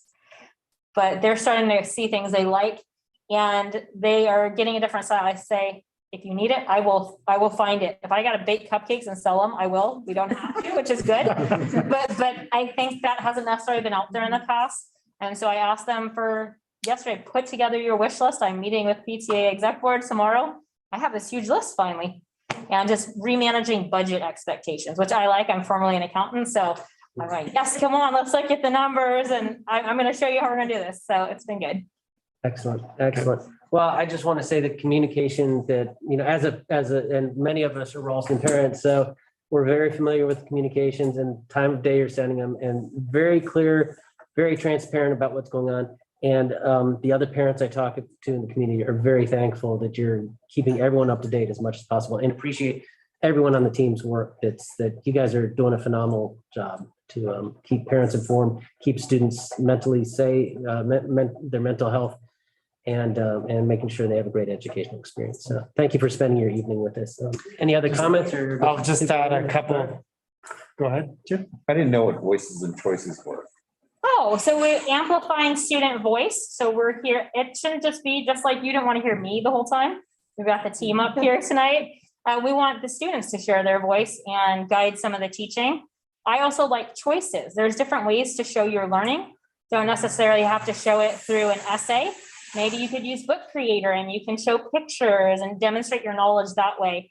Things like choice boards where we have the objectives met, but you could pick to do this activity or this activity.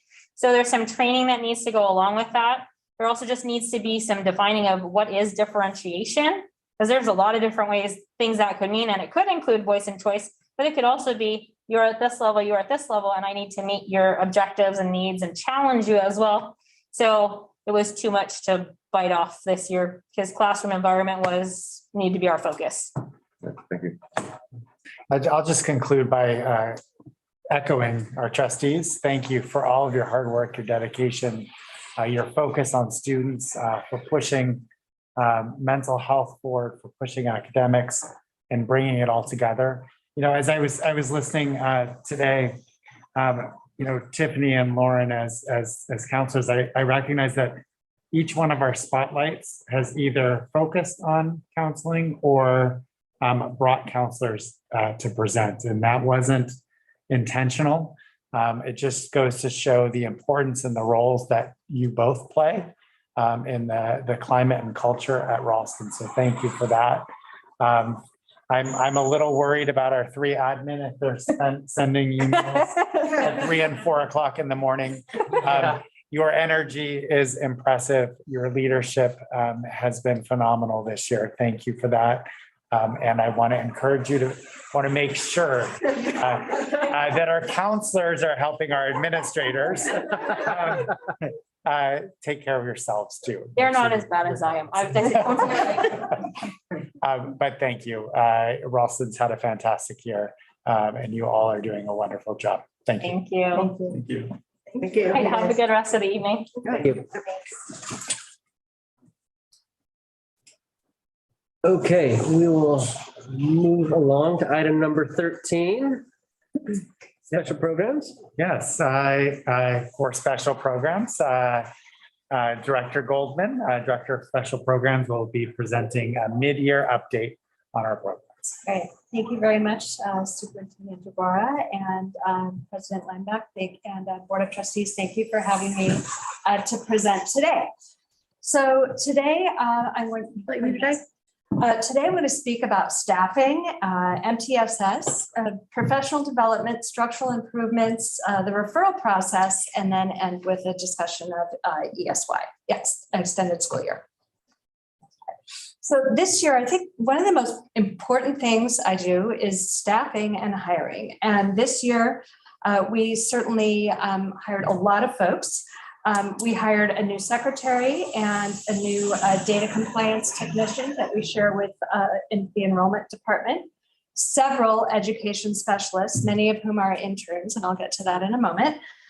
We also hired a new intensive support class teacher, many paraeducators and behavior assistants, and we still have many paraeducator vacancies. We need a preschool teacher, and we have a speech and language and a behavior analyst vacancy so far this year. Staffing, next slide. So we've partnered with universities this year, which I think is really important for filling our positions. We have several current positions filled with teachers who have intern credentials. We have teachers from Notre Dame, San Francisco State, and next year we are looking to potentially add some interns from Alder University. So those interns would be more like co-teachers with some current teachers. The interns that we have this year are actually filling teaching positions. And we do have interns at Redwood Shores and at Central and at all of the schools except for Fox, where we have a retired teacher who is filling in. At Ralston, I'm very proud that we have two super strong interns who've been, one of whom's been with us for 3 years and one of whom returned after last year, and they are doing a fantastic job. And we're also posting interns for speech and language and hoping to get some applicants through that. Okay, next slide. We're continuing our work with the multi-tiered system of supports. As you know, BRSSD is a multi-tiered system of supports district, and we're fully committed to providing the full range of academic, behavioral, and social and emotional support that students need to succeed. Okay, next slide. So multi-tiered system of supports consists of 3 tiers of intervention. And at the bottom tier, we have most of the students, and this consists primarily of good first teaching by our wonderful, we have excellent teachers in this district. And they have a lot of the support that they need to provide instruction, not only academically and the professional development, but also for the social emotional side with our social emotional curriculum, and also through partnership with the counselors at all of the schools. At the second tier of intervention, we have some of the students, and these, the goal of the second tier would be to provide intervention quickly and for it to be short term. And hopefully that these students would get what they need, and then they would be able to receive intervention back in the first tier. The purpose, again, is not to prevent students from getting to the third tier. The third tier is for individual students. It's individualized. We do have small groups of students in the third tier, but it really is more targeted, and it tends to be longer term and more intense. And of course, if students need this, we want to give them what they need. We want them to get tier 3 interventions if they need tier 3 interventions. But we also want to get them the intervention that they need so that they don't have to get tier 3 interventions. So tier 2 interventions, this is where many districts lack a lot of support and a lot of programs, but that's not the case in BRSSD. We have counselors, as you just saw. We have we have specialists who are also working with tier 2 interventions. So special programs is not just about providing intensive interventions to a very small number of students. It's about providing support short-term for groups of students. So some of the things that we've been doing or exploring are in mental health. We've provided some short-term counseling groups at Ralston and Nesbitt. And we are working on skills such as healthy friendships, coping skills, and anxiety. We're also providing regular check-ins for staff. That's for them to get some consultation from our mental health therapists about their students. In behavior, we've provided consultation and teacher check-ins for teachers at all of our sites with our behaviorists. And some of our speech and language specialists have been providing short-term single sound articulation error correction for students without doing an entire assessment and identifying them with a disability.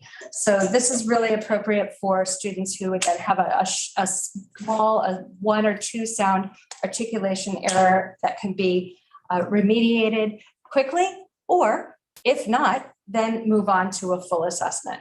But this has enabled us to get service to students faster, and I think it's been a really effective way of serving students. Next. Oh, this is the next slide. We also are providing a tier 2 intervention for occupational therapy, notably at Nesbitt, where we have a pilot program for kindergarten and first grade. So our occupational therapist, Liza Gerwig, has been providing model lessons and stations that she leaves with the students in the classroom. We targeted kinder and first grade because during a pandemic, over Zoom was not the best way to teach handwriting and how to hold a pencil. And we felt that we could be very impactful by targeting kindergarten and first grade. We also have, with the support of Opening Doors, we've provided Moby Max to all students in the district and all teachers. Moby Max is an intervention program. It has lessons in reading, writing, and math that are tied to standards. And particularly at Redwood Shores, they've been using this program for math. And you do a placement test, and then it is individualized, and it adapts to how you perform on the test, and also how you perform in lessons, so that the lessons are targeted to your needs. And again, we thank Opening Doors so much for that donation. We also have continued to work with reading interventions at tier 2. We have Lexia that's actually available for all students, but if students get through all the Lexia lessons, which many of our students do, then they don't need the Lexia lessons anymore, and it becomes more of a tier 2 intervention. Students could also use Lexia if they need tier 2 supports for extra practice, instead of just the amount of time that teachers do it in their classrooms. We're experimenting with a dyslexia screener together with the reading specialists, and looking forward to going through the data that we have from that and determining next steps. Also, the reading data from January will inform the next steps with that as well. But one of the things I'm most excited about is the Sunday system after school reading intervention. And we did use the COVID money for this. And the paraeducators are we have incredible paraeducators in this district. They're highly, highly skilled. They're educated, and they are great with students, and they really are a wonderful resource.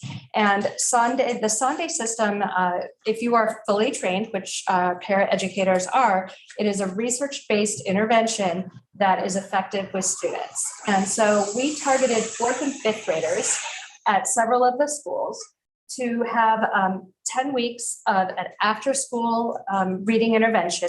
And this is a mixture of students with and without IEPs.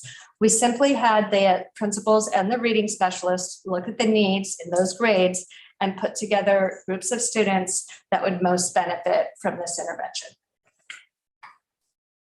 Okay, next slide. Departmental improvements for 21-22. We hired a new coordinator, Sumita Gasala, who had filled in when we had an unexpected absence last year.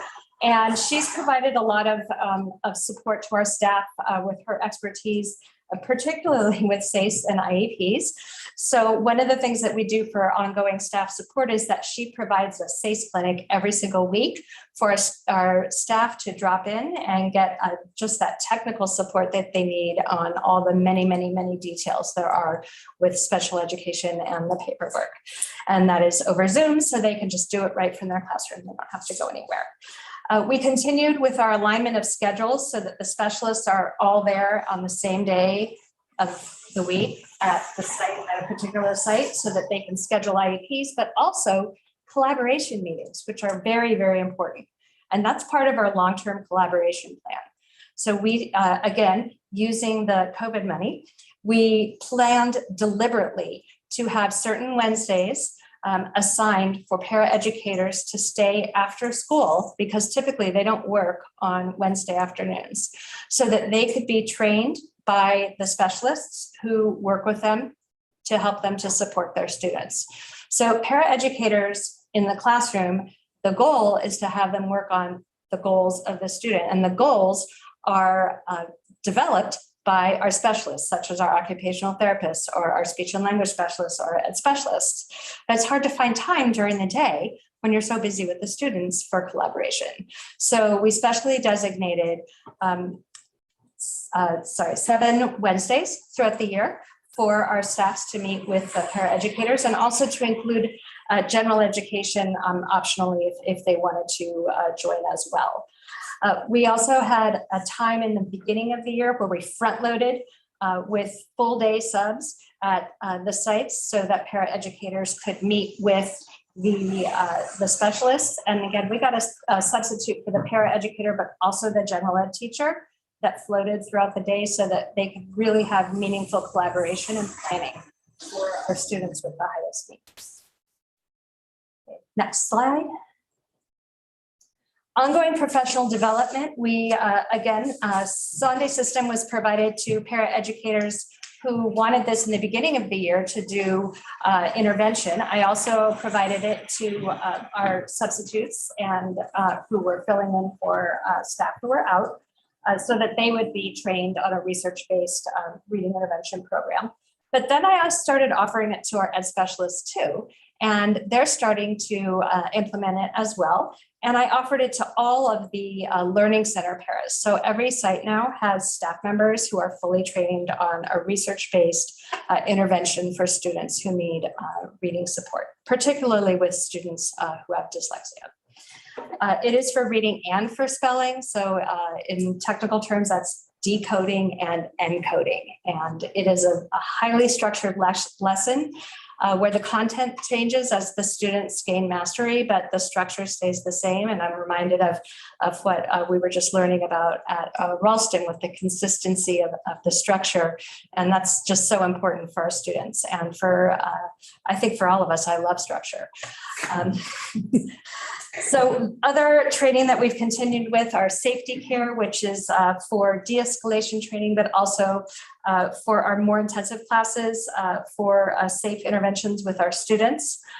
We continued with the verbal behavior milestone assessment and placement a program which is used in the preschool for assessing goals of students and also placing them correctly and measuring their progress. And they are making a lot of progress in the preschool. Very excited about that. We continued training with a unique learning system, which is a program, which is a curriculum for our moderate to severe classes, and also again, Moby Max and Goalbook Toolkit, which helps our teachers with developing IEPs and measuring goals and objectives. Next. Paraeducators. It wasn't just the reading intervention training that we provided for the paraeducators, but we also used the COVID money to provide, to pay for them to come to training for inclusion, behavior, the collaboration days I already mentioned, and also, again, the Learning Center paraeducators with the Sunday system. So we had CAIO Behavior Health come in and do a training on functions of behavior, but we also had our very own behavior analysts who are really, really skilled and knowledgeable. They provided training to our paraeducators in prompting, de-escalation strategies, and a behavior toolkit. They also went over the functions of behavior with our staff as well. A speech pathology group provided training on increasing independence for our students and providing supported inclusion practices for our students. Sometimes the best thing to do as a paraeducator working with our student is nothing. And it's hard to think that you're doing your job and measuring your success because you're not helping your student. But that is because you have provided the tools and the strategies and the gradual release that they need to become independent and to do things on their own. Next. I thought we'd review a referral for special education. Special education IDEA, which are the federal regulations for special education, states that we must allow the use of a process based on the child's response to scientific research-based intervention before we make a referral. And that we also must allow, make a referral based on the child's response to scientific research-based intervention. So this is what our intervention teams are all about at our sites and our student study teams, is making a plan for intervention for our students and then collecting data to see the success of the plan. It is really only after all of the resources of the regular education program have been considered and where appropriate utilized that we should be making a referral for special education, and that's out of California EdCo. So our referrals. I have to thank Kirsten in particular for helping me with this slide, which I changed 3 times. So, and you do have it in front of you as well. They have the new one in front of them. Thank you for that. So on the new slide, what I did is I originally had included the students who attend private schools, and then I was trying to analyze the difference. And then I thought, you know what, they really need to know about the students who are in our district right now. So I simplified it. So what I came up with was our enrollment is going down, as you can see. Our number of students with IEPs is also going down. This is what you would expect with enrollment going down, the grand number of students. The percentage of students with IEPs started in 2017-18, 9.5, went up the next year, and then 9% the next 2 years, and then 9.2 this year. So I don't think there's a huge difference there in statistically among the rate of percentage of students with IEPs. Nationally, it's around 14%. And in the state of California, it's 11.7%. And it's, again, districts often have tier 1 supports and tier 3 supports with a whole huge space in between, nothing in between. So when you have tier 1 and tier 3 and you have very little in tier 2, there's nowhere else to go except for a referral for special education services and supports. So I looked at the referrals for special education and looked at the numbers and also the numbers that did not qualify. And if you look back up at 17-18, we had 118 referrals, for example. 32 did not qualify, which is 27% not qualifying. So these are students who've gone through an entire assessment process, which takes many, many hours and takes our staffs probably close to 50 hours for a full psychoed assessment. The psychologist, the speech and language specialist, the ed specialist, and then all of the meetings that are included with that. The next year, it was down to 20% that did not qualify. The next year, up again to 27%. This was the year that COVID hit. Also, this number, if you look at the number of referrals, 109, some of those students did not finish their assessments until the following year, but it's difficult to track because their initial assessment date is dated back in the 1920 school year. But then the day that they actually started receiving services was this year. So there's a little bit of an overlap between the 2 years because of the many assessments that were started in COVID and then lagged on until the next year because we couldn't complete assessments. 2020 to 2021 was what I was actually most interested in because this was the year that we were mostly in distance learning last year. And the referrals were down. And I don't know if that's because people were waiting until this year, because if you look at this year, they're already almost, and it's March 3rd. We're already at 80 referrals. And that is almost the same number we had for the entire year last year. So of the 80 referrals that we have right now, 50 are still pending. That doesn't mean they're not finished. It means that we either don't have a parent signature or the team needed to get more information is having a second meeting, Or it could be that everything's finished and someone just hasn't yet pressed the submit button. I mean, it could be as simple as that. But of the 30 that we have completely finished this year, 10 did not qualify, which is 33%. So that is high, but that is a small sample size, 10 out of 30, compared to the number of referrals we typically have. So I'm not ready to say that we are over referring our students at all. I think that with only 30 data points for the initial referrals, that's not enough to determine that this is a trend yet. So we'll see what happens by the end of the year, and I'm very interested to see that data as well. So during the pandemic, again, 89 referrals, 21 who did not qualify, 24%. So it's low, but that does not reflect all of the assessments because they carried over to the next year. This isn't all the assessments that our staffs do. These are the initials only. So in special education, if you have an IEP for 3 years, you have a full assessment every 3 years. So you can multiply that by 2 to get approximately the number of assessments that our staffs are doing. And they're working very, very, very hard. Okay, next slide.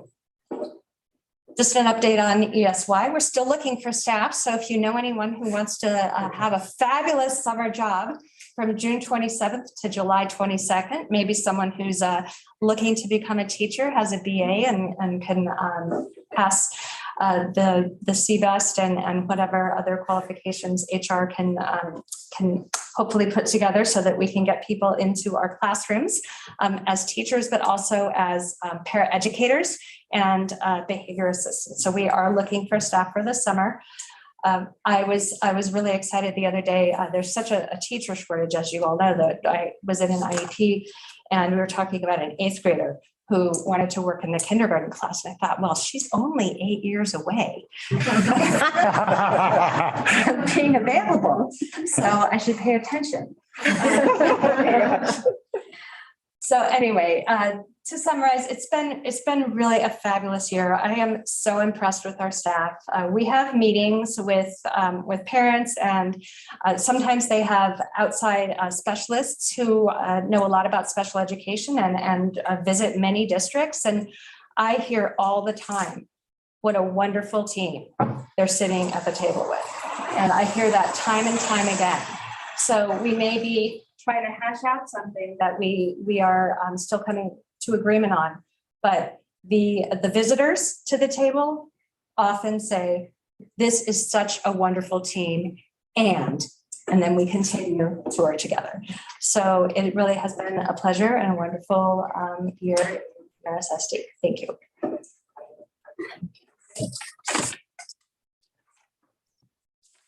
Trustee Howard.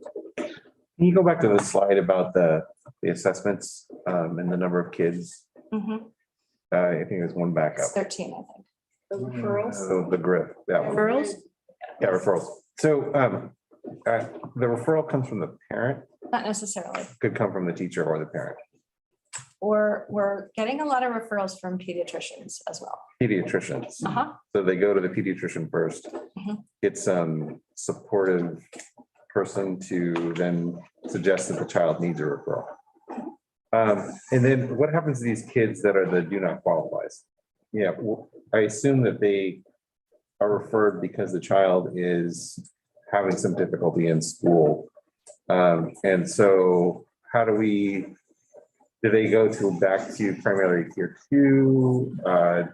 Because I assume they're no longer needing tier 3, and we've said that. So what happens to those kids, I guess? That's an excellent question. So just a little detail, the students are never in the tiers. The supports are in the tiers. So you could have a student who's receiving supports in any of the tiers. So while they're getting assessed for special education, they would still be receiving whatever supports they were receiving before they were getting an assessment. So students may then, if they don't qualify, continue to receive those supports. Sometimes you said that you assume that students are referred for special education services because they're having difficulty. Very, very often that is the case. Sometimes we will get referrals from parents or from doctors that we don't necessarily agree with or agree that there's a problem. It's hard to dispute, especially from a doctor. It's very hard to say, oh, doctor, we don't agree with you. But we can, sorry. Not been my. I say it all the time. But it's hard to rationalize why if you're sitting in front of a diagnosis from a doctor, why you wouldn't assess, and we're supposed to assess in every area of suspected disability. And if you have a doctor suspecting it, it's pretty suspected. So we do investigate. Sometimes those doctor referrals are actually, right spot on, often. But sometimes we get referrals where we have no idea what the doctor or the parent is talking about. We don't see any of what the parent or the doctor is seeing or the parent is portraying to the doctor. That's not the norm. That's not most of them, but that is some of them. And we usually assess anyway, because it is worse to miss than it is to assess. But there are sometimes I have written letters called prior written notices where I've denied assessment. And I do that rarely, and I have a lot of evidence when I do that. But I do it. My only other question, that was great. Thank you so much. Sure. And so my other question has to do with the paras. Are paras aids specific to that child? Like, is that one-to-one support always? Or do you have combinations of paras that work with more than one child, more than one context, that kind of thing? Yes. So before we provide support in the classroom from a paraeducator, this is called special circumstance individualized assistance. And we do a full assessment, and we assess in the area of academics, inclusion, behavior, and health. So the outcome of this assessment could be that the student has health needs. Well, the health needs could be supported by a paraeducator, or they could be supported or need to be supported by an LVN, a licensed vocational nurse. There are certain things that are against the law for the paraeducators to do that only a nurse can do, and what comes to mind is suctioning. Mm-hmm. We can't suction. Yeah. But a paraeducator who's trained by an RN can do G-tube feeding. And our nurses have trained our staff to do G-tube feeding.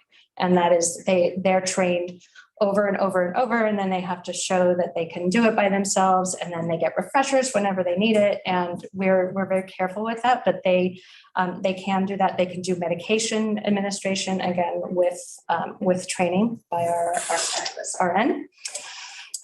But the support, when we do the SCIA, as special circumstance individualized assistance SCIA assessment, we look in the area and we try to target when and why does the student need support, and what is the level of support?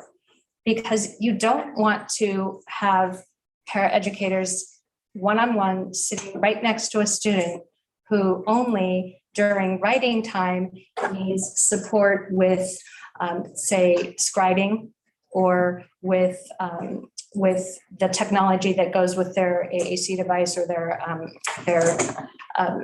technology that they're using for writing. You wouldn't want that paraeducator to just sit with them all day long. You also want the paraeducator to look like they're part of the classroom.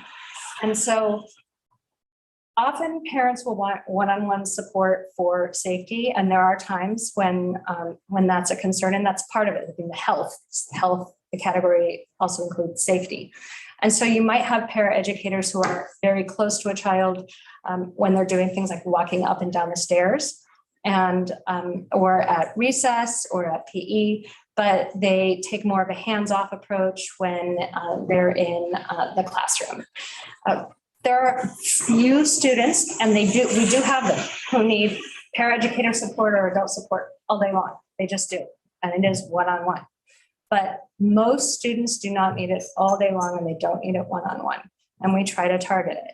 So the IEP may say the student needs support in reading to support the reading goal, and also to support socialization at recess. but not necessarily during math or the fun afternoon activities. But with scheduling, you can't hire someone and say, okay, come from 8 to 10:30 and then go home and come back when we need you at lunch. We can't do that. So we end up with paraeducators who have time that the principals then have at their disposal to use to support other students within the job description, of course. But typically they end up just staying in the classroom.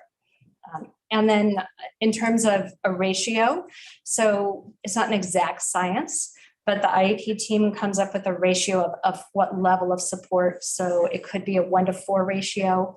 And there's a whole rubric that we use to guide our decision. So if there's a 1-to-4 ratio, for example, you could have a paraeducator who's supporting 4 different students in a classroom.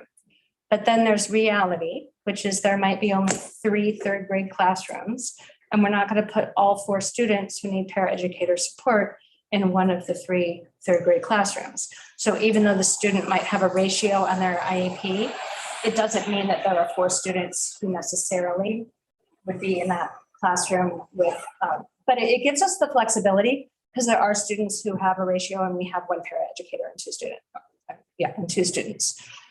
Also, all the kids can benefit from having the paraeducator in there. They don't only have to work with the student with the IEP. You also don't want that. You want, again, we want them to blend and look like part of the classroom. That was a great answer. Thank you so much. I also had a question about this slide. First of all, thank you for the presentation. That was really helpful. In your experience on that last column, the percentage, what would be sort of an ideal or a target percentage that you would want, or what would be reasonable? Yeah, that's the $1 million question, because I called the county and I didn't get an answer from them either. I could not find what people thought was reasonable number of a reasonable percentage. So based on my experience, I mean, I would love to see it lower than 20. And here's from my perspective, I hate to think about my staff spending so much time on an assessment that ends with a DNQ, do not qualify. And it's just, especially this time of the year in the spring, they're so busy. And it's just, I hate to think about them using so much time, but I also, even more, I don't want to miss a child who needs support or has a disability and we're not serving them. I don't want to do that either. Right. And you know, I would like it to be under 20, and what's reasonable, I don't have an answer from other professionals. So you got to the heart of the intent of my question. So I share your concern about the staff burnout, and I also share your concern about missing a child who might otherwise qualify. Mm-hmm. Obviously, those 2 things are both vital interests. That being said, do you see any trends or any insights you might be able to share with the board about, say, where are you seeing a large percentage or a large category of students who do not qualify? Is that coming from referrals, like to Trustee Howard's question? Are they coming from perhaps misinformed pediatricians who are otherwise well-meaning, but they're misinformed about what the criteria is? You know, are there ways that we might be able to tackle to bring that percentage down? I'll look into that. I know that the SELPA at the county office has met with medical professionals from time to time to educate them about the IEP process and about referrals and the appropriateness of referrals. I will check in with them and see where they are with that. I will also look at the referral sources and see if there is a trend that I can determine. We have a very detailed data source called SACE, the Special Education Information System, so I should be able to get that. Thank you. So I'm just going to add really quick. Special programs on the outside, you see Laura, but Laura is leading this small little army of people. By the time you multiply all of the different specialist categories, all of the different paras. It truly is probably our largest school of employees, right? And Laura has done a really fine job in doing that. So thank you, Laura, for that. I also just want to really emphasize what she said about the different tiers of support, right? Tier 1, great first instruction. Tier 3, that special education.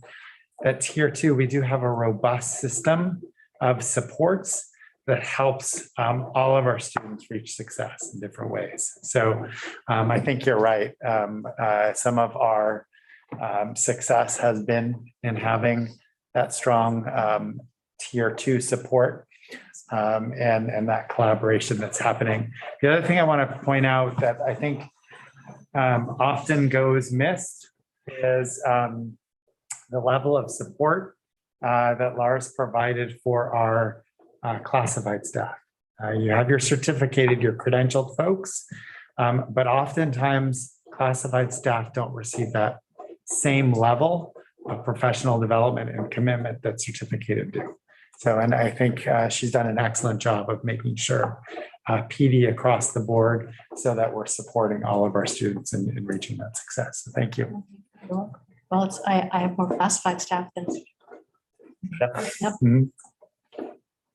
I have a question as well. Yeah, appreciate your overview. I'm going way back to the first slide of new staff. I do see that there's still vacancies, and I know it's hard to find people.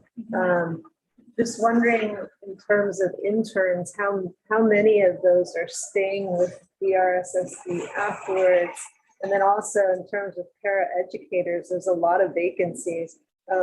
What's the pool of para-educators? And I think, isn't there also a program to get para-educators to become permanent, like certificated staff? Like there's different pathways and stuff like that. So, Well, that's where we got a lot of our interns, is through that exact path. oh, okay. Yeah, so it is, I again, I cannot emphasize enough how wonderful our paraeducator workforce is. They are so qualified, and it's the first place I look for qualified potential teachers.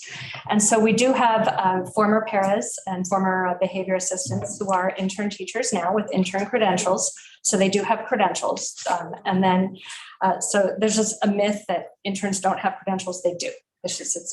They do have an intern credential, and they can't get an intern credential without taking a majority of their classes anyway from the universities. And those classes are rigorous, and they do come with a lot of knowledge. Then the paraeducator vacancies. So those vacancies haven't been there all year. It's not like there have been vacancies since the fall and we haven't filled them. The vacancies arise throughout the year. So there have been many times throughout the year, because of the hard work of HR, that we've been either fully staffed or almost fully staffed. But then somebody leaves, and then somebody takes a medical leave, or another student qualifies for para support, or new kids come into the district and they have para support on their IEP, and now I need to staff that. So those are the types of things that happen throughout the year. But I'd say at the beginning of the year, we were either fully staffed or almost fully staffed. And we had some of the best para interviews I have ever had. We had just one after the next, like amazing candidate, amazing candidate, amazing candidate. I mean, it was just like home runs, one after the other. Was great. So we really started off strong with our paras. Trustee Koo, I think you were perhaps referencing Alder, which, again, jump in if I'm wrong. I think it's the para support that the district provides, that training and program. And once they graduate, they come back to work for us. Jump in if I'm wrong there. You mostly have the details correct, but the Alder University takes anyone with, and they have to apply. With a bachelor's degree, you have to have a BA by June of this year if you wanted to apply. They'll take paraeducators who have bachelor's degrees. We also have applicants who are not paraeducators, We just interviewed a bunch of folks earlier this week together with Julie Eastburn. And there were, I think we ended up with 7 candidates. They're not all for us. We have to share them. There's statistics. But we are hoping that we will have up to 3 potential candidates. And they have to be accepted by the university as well. But it was an amazing interview process. I mean, these people who've never taught before or have taught as paraeducators, but not necessarily as teachers, and they're getting their teaching credential, they had to give lessons to us. And I was just so impressed. Twice. They had to give lessons. Then we had to give them feedback. Like a whole panel of people had to give them feedback. Then they had not very much time to rework their lesson, and they had to give it again. And they did an amazing job. And then there was a rigorous series of interview questions. So we're hoping that we will be able to have interns next year, that the following year would be able to fill any vacancies we may have in special ed. And it's all special ed, the mild mod credential program. Any other comments or questions? All right, thank you very much for the presentation. Thank you, Director Kane. Thank you. Thank you very much. Okay, item number 14. Yeah, tonight we have CBO Bao, who gets the other side of the house, the budget, the not so, I was gonna say not so interesting. It is interesting. Yeah. Super exciting. There's nothing anybody wants more than a bunch of spreadsheets at 8:40 p.m. Am I right? She always makes it graphical. Yes, she does. She does. That's true. I did try to incorporate some graphics in here. All right, second interim fiscal solvency update. The most exciting topic of the night. I know. So overview, so I'll be going over changes in our current year projections, changes in multi-year projections, which includes a bit of an update on the governor's budget and a few factors that will affect us over the next few years, and then some concluding thoughts. So current year projections. First piece is around changes and assumptions. You hear me say this often, but budgets live and die by their assumptions. So I think it's always really important to be transparent about them. From our 21-22 adopted budget to the second interim, where there's a blank, it means that there was no change. So major changes, first of all, inflation, as we've all heard about in the news, has gone up more than we were anticipating. The second thing is our enrollment went down more than we were anticipating. And our unduplicated pupil percentage also went down more than we were anticipating. So these are both factors that you've heard about before, especially around unduplicated pupil percentage. Some of that is driven by free reduced lunch eligibility going down, and we're not sure how much of that is those families moving out of Belmont, how much of that is the incentive going away to turn in those forms. In terms of looking forward, so the governor has announced a 5.3% COLA for next year. That is not finalized yet. That was in his January proposal. Then there's going to be the May revise. It's technically not finalized until July, but it's looking pretty good right now. CalSTRS and PERS contributions are going up, and I'll be coming back to kind of the implications of those 3 areas in a little bit. Enrollment is going up because of expansion of TK. So we're not anticipating that it's our current cohorts that are increasing, but rather because TK eligibility is increasing. That's where that enrollment increase is being driven. And then I'm sort of just assuming a relatively stable / slightly declining percentage in unduplicated counts. That's a question on that last slide. Yeah. So the percentage, the CalSTRS and CalPERS, what is that a percentage of? It's Salary. Oh, percent. Okay, the percent of there is just the base salary. Exactly. Yeah. So for each dollar that we pay for someone's salary, we also put 16 cents. Exactly into their pension. And then their employee has their own CalSTRS or CalPERS contribution as well. And I will go back to those details shortly. So changes in our current year projections. There actually hasn't been a ton of change since the second interim. So a couple of these things you've seen, or sorry, since the first interim, a couple of these things you've seen before. The shift from state into federal revenue was ESSER 3 covering part of the expanded learning opportunity. So a little bit of a shift there, which happened, I think, around November. On the expenses side, the main thing to note is that our our original projections for services and operating expenditures has gone up slightly. Part of that has been a shift, an increase in our RNs and LVNs, especially as we have some of our in-house staff leave, that has shifted to a contracted service instead.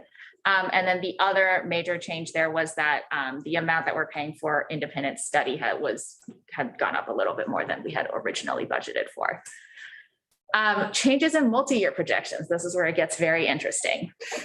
So before diving into the details, I just wanted to kind of do a reminder of the LCFF versus community funded, formerly known as basic aid difference, because we flipped statuses between last year and this year. We're going to keep flipping for a number of complicated reasons. And just a reminder that there is no funding status that is inherently better than the other. Whichever one we are in means that we get more money that way. We always get all of our property taxes. And if the LCFF formula says we should get more, we get more. So with that, a few of the things that are complicating this scale right now. First of all, two main new programs to be aware of. The first is the Expanded Learning Opportunities Program. This is not to be confused with the Expanded Learning Opportunities Grant, which was the one-time COVID funding that we're putting towards things like summer school. The Expanded Learning Opportunities Program is ongoing funding. And it is a mandate that students who are either English language learners, qualify for free or reduced lunch, or are foster youth, so what's commonly known as unduplicated students, must be able to access programming for 9 hours per day, 210 days per year. So that's a combination of aftercare as well as 30 days over the summer of access to a 9-hour day. These programs must offer an academic and an enrichment component, as well as a snack, and all of that free of charge for at least 50% of your unduplicated students.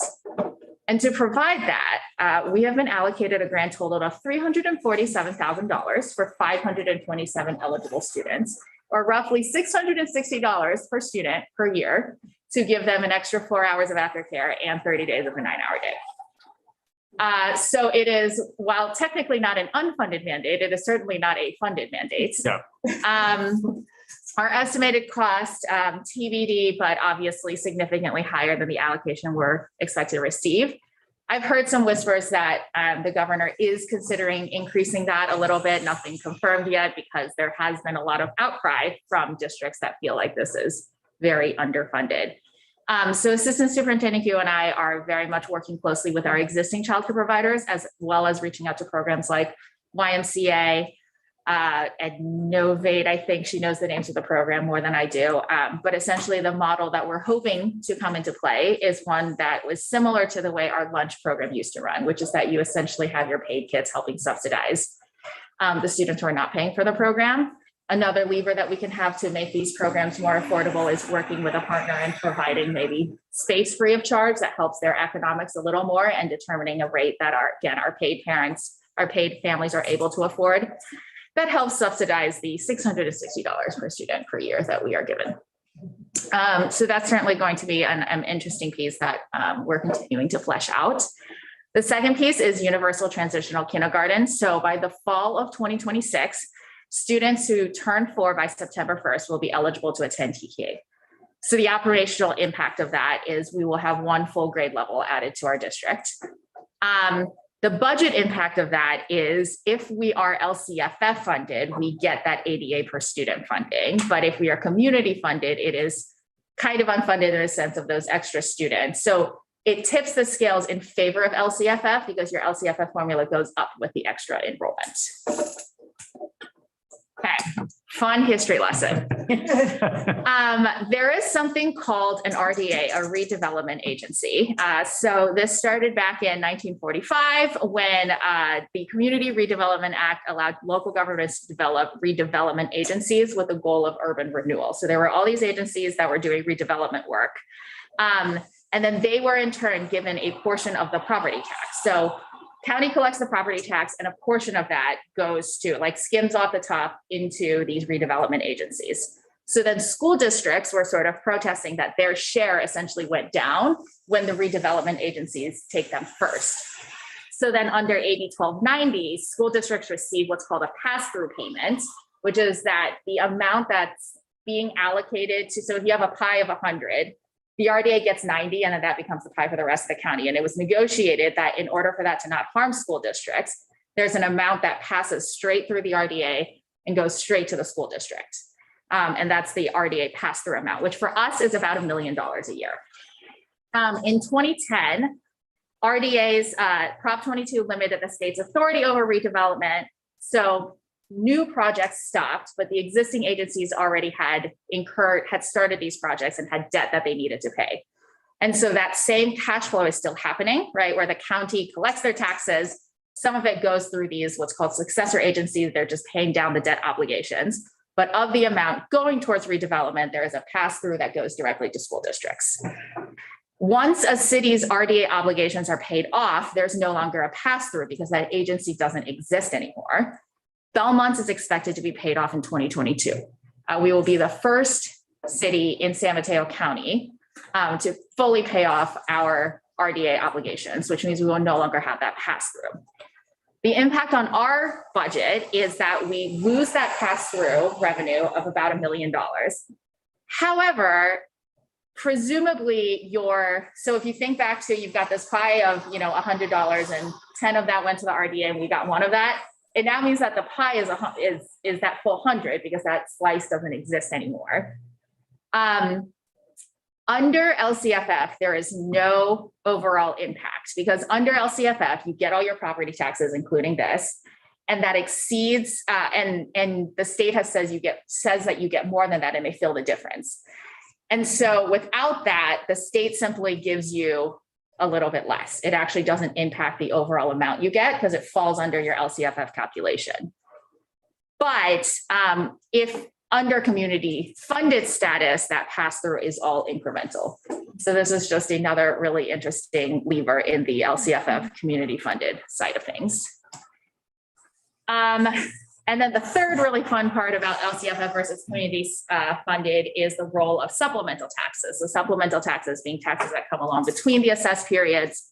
You are eligible to receive supplemental taxes if you were LCFF funded the prior year. And so 2 years ago when we were LCFF funded, last year we got supplemental taxes, but it counts towards the basic aid side of things. So last year we became basic aid. This was us year one, which means that this year we're no longer eligible to receive supplemental taxes, which puts us into LCFF funded, which means that next year we are eligible for supplemental taxes. So, it's fun. There's a lot of factors. So to summarize, in this question of how we're being funded, under the community funded side of things, the key things to look at are A, your property values. So what percentage you're assuming your property goes up by, and 2, your supplemental tax eligibility. And then on the LCFF side of things, it's your enrollment, your unduplicated pupil percentage, and your COLA.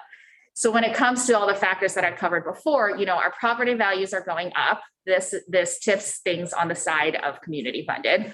Our supplemental tax eligibility flip-flops. So every other year it tips us towards community funded. Our enrollment is going up slightly because of TK, and COLA is going up, but unduplicated is going down. So our current projections have us flipping back into community funded next year because of this. So multi-year. So while we are flipping back into community funded, because our overall enrollment is still down, despite the 5% COLA a second year, it still leads to an overall decrease in revenue. And then of course, we've got our parcel tax over here in year 3. So currently we are still expected. So we've always been expected to deficit spend this year because all of our one-time COVID funding was marked as revenue last year.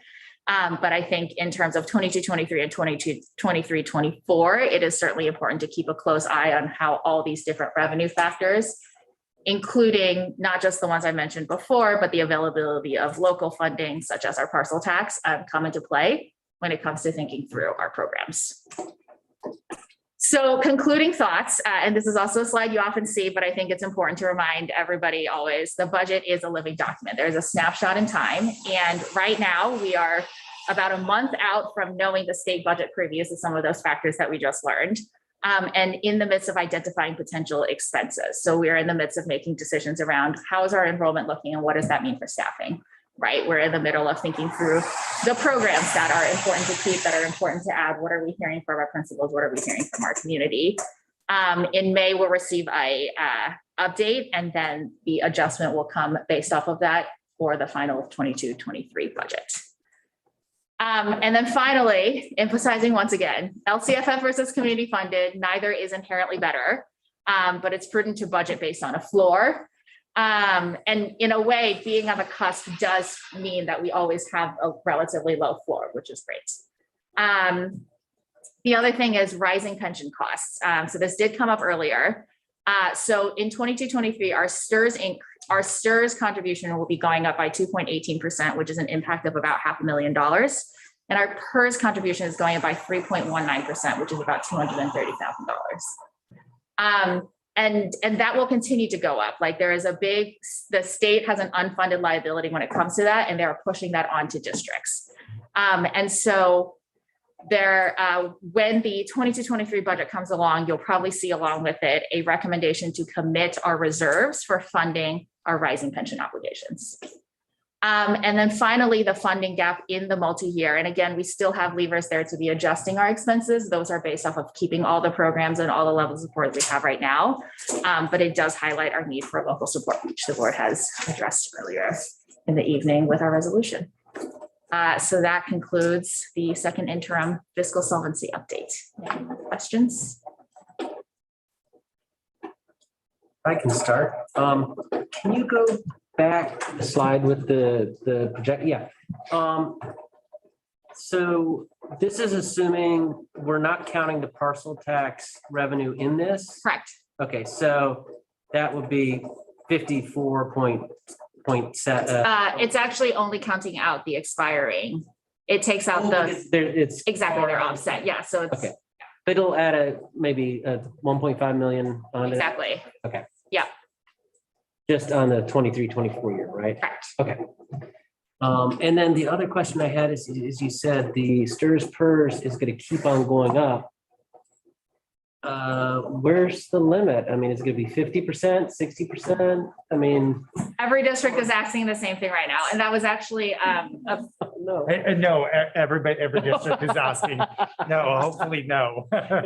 Yeah, yes, quite literally every district is asking this question right now. And a big response to, so last year when the governor announced their mega COLA, one of the other things that they did was they bought down districts' pension obligations, which is a huge help.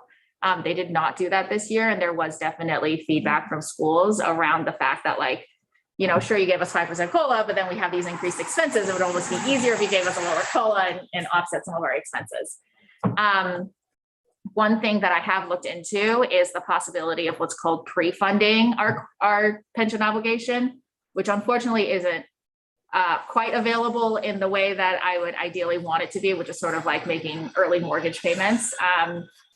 But I think thinking about how we can get ahead of what's going to be a certain cost and likely also a continually rising cost is something that we can do, given that we are currently in a healthy financial statement or position to, you know, ensure that we stay in that position.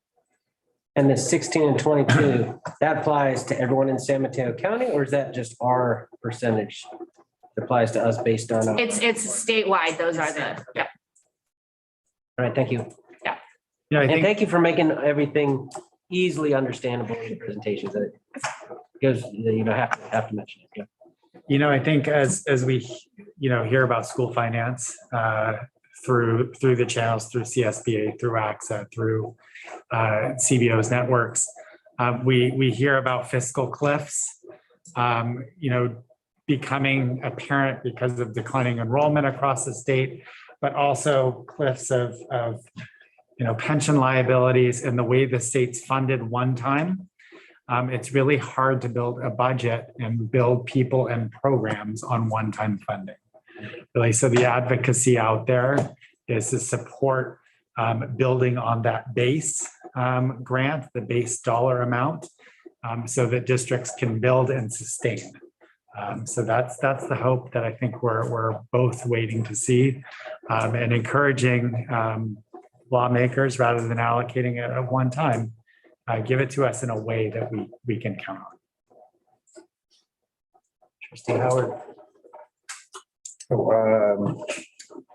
One of the thoughts I had was about the unduplicated pupils. And so something that's happened not too long ago was that we opted out of the Tinsley agreement because of the requirements for opt-out.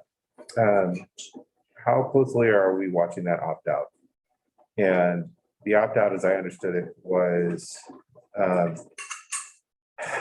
that we would not be accepting any more families, not necessarily students, but new families from the Tinsley agreement. And can we use that as a predictor of what happens with our unduplicated pupil percentage? Yeah, so not a ton actually, because our Tinsley students are at the end of the day a small number of our overall students. So we've got, I want to say about 100, maybe a little more Tinsley students. Okay. About 40% of them are eligible for, right? So compared to our overall unduplicated count of 14% on an enrollment of 4,000. So it's actually not a driving force of our unduplicated count.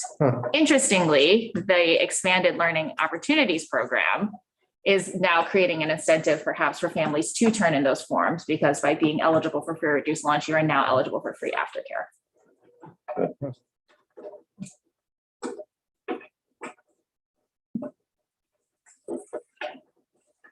Any other questions or comments? So this item is up for action. Is there a motion?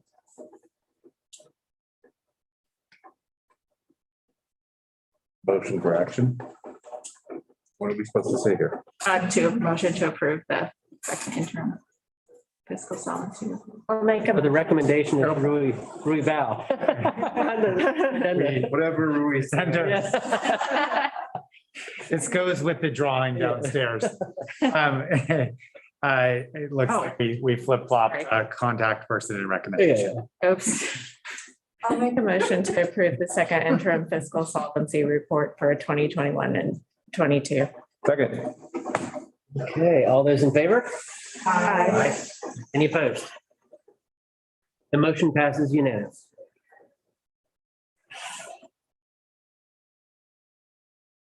On to item number 15. Me again with more numbers. So this is the audit report. We can certainly show it. It's not super exciting. The audit report for fiscal year 2021. So back in, I want to say December, we presented the unaudited actuals. These are now the audited actuals. There were no findings. So it is recommended that the board approve the audited financial statements as presented by our auditors. I move that the Board of Trustees approves and accepts the audit report of financial transactions for Belmont-Redwood Shores School District fiscal year 2020 through 21. second. All those in favor? Aye. Any opposed? Motion carries unanimously. Great. And on to board bylaw 9320. Great. Last meeting we held on board bylaw 9320 meetings and notices. It's back before you for a first reading. This board policy or board bylaw, excuse me, sets the time and place of governance meetings. We've already had one slight adjustment. I think the big piece to know is that we're recommending that the board hold regular meetings at 5 p.m. on the third Thursday of each month, August through June, here at the district office at 2960 Hallmark Drive. We'll just, the wording clarification, we had some redundancy and overlap there. So we'll fix that. It'll come before you next month alongside of a meeting schedule for next year that will include our retreat dates. No action required, just discussion. I know we briefly commented about this last time, but any further comments? We really have to wait till next meeting to adopt it. Yes. Make a motion. Yeah. But it's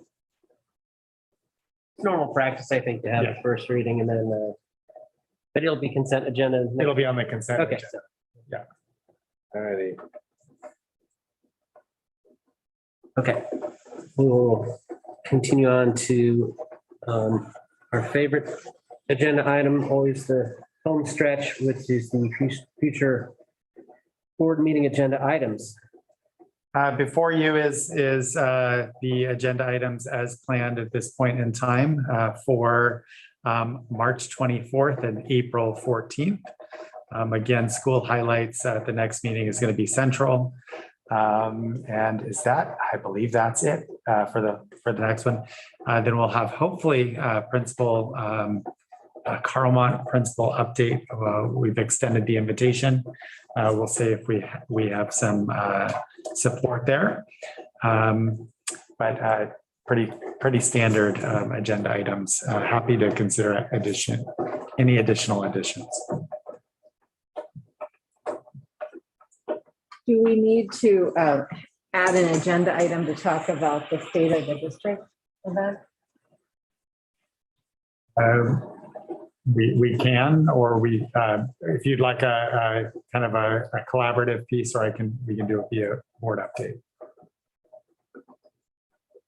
Either way is fine. I just wanted to make sure we didn't have that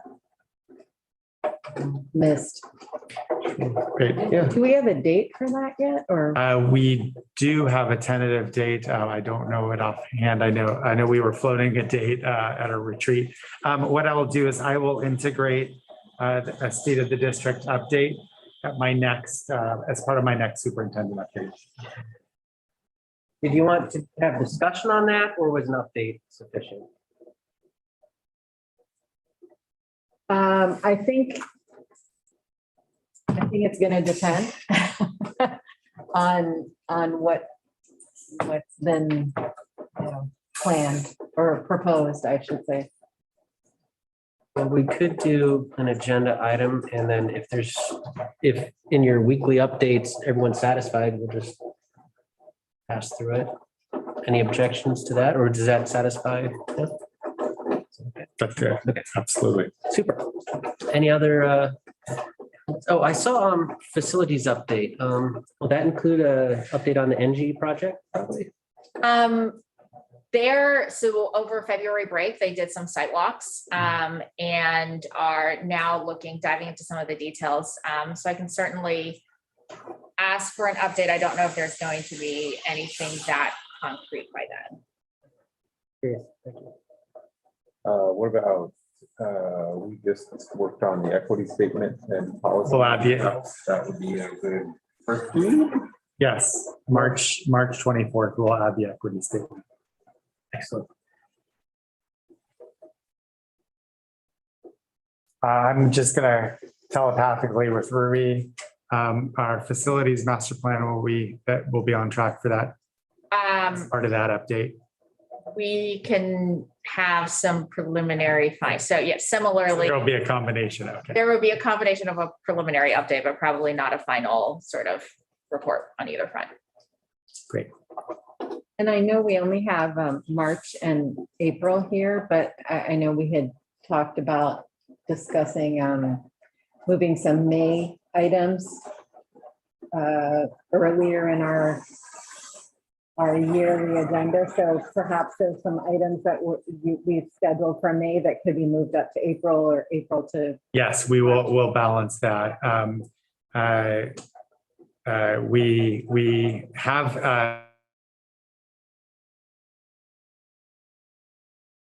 but because of the conflict with graduation ceremonies and the need to get a little bit more into that June with a study session, we're going to look to expand May, balancing with April, and if we can squeeze some things from April into March, we'll do that. We'll do some rebalance. Great. Thank you. And then I see April is parcel tax oversight committee report. I wonder if that should become a monthly or a regular item until parcel taxes. That's just the oversight committee. Yes. Oh, I see. Yeah, That's they our old meet like oversight 3 times a Yes. year and they give an annual report.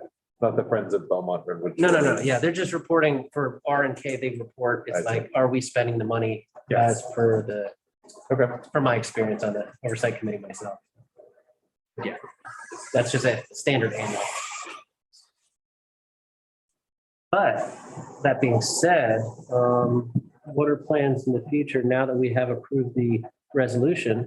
Plans in the future for the, this committee, well, the committee doesn't report to us, do they? The committee does not report Yeah, to us. because The it's committee is an different, independent committee. Yeah, If they opted to come tell us what they were doing, they could do that, Public but comment. we don't have, Yep. And what about the submission of the ballot measure and signatures and all that sort of stuff? Is that independent of us or is that? Yes, the ballot signatures. So tonight we took action on the resolution. Tomorrow I'm meeting with Superintendent McGee to get her signature. On Monday, I'll be taking the resolution with the wet signatures to the registrar's office. I'll file it with them. They will shortly after assign us a letter. And that's our commitment as a district until June 7th. Between filing and June 7th, we can provide the community information about the measure, but we are not able to advocate for it. I did want to bring up that this year is an election year for the RSSD school board. And typically in the past, we've done some sort of information session for interested candidates. I think it probably makes sense to do something in April, so then it gives people time before the end of the school year to maybe attend some of our meetings, right, and learn more about it before school lets out of session. Deadline to file, correct? Yeah, the deadline's quite a bit later, but it's in the summer, so. November election. I think it's August, usually. First week in August. But that's typically not a board meeting, correct? It's not a board meeting, but it's Information. calendaring. We usually type do. of I thing. think it was like To- before the board meeting. We've done that in the past, right? Correct. Yeah, kind of like, Numbers attend, is that? That's Um, the last or Well, we're talking the agenda item. Yeah, is as for- topics for the yeah. future board meeting. So I think it's a fair point to bring up that that's an additional meeting, but I'll make sure that that's on the calendar agenda.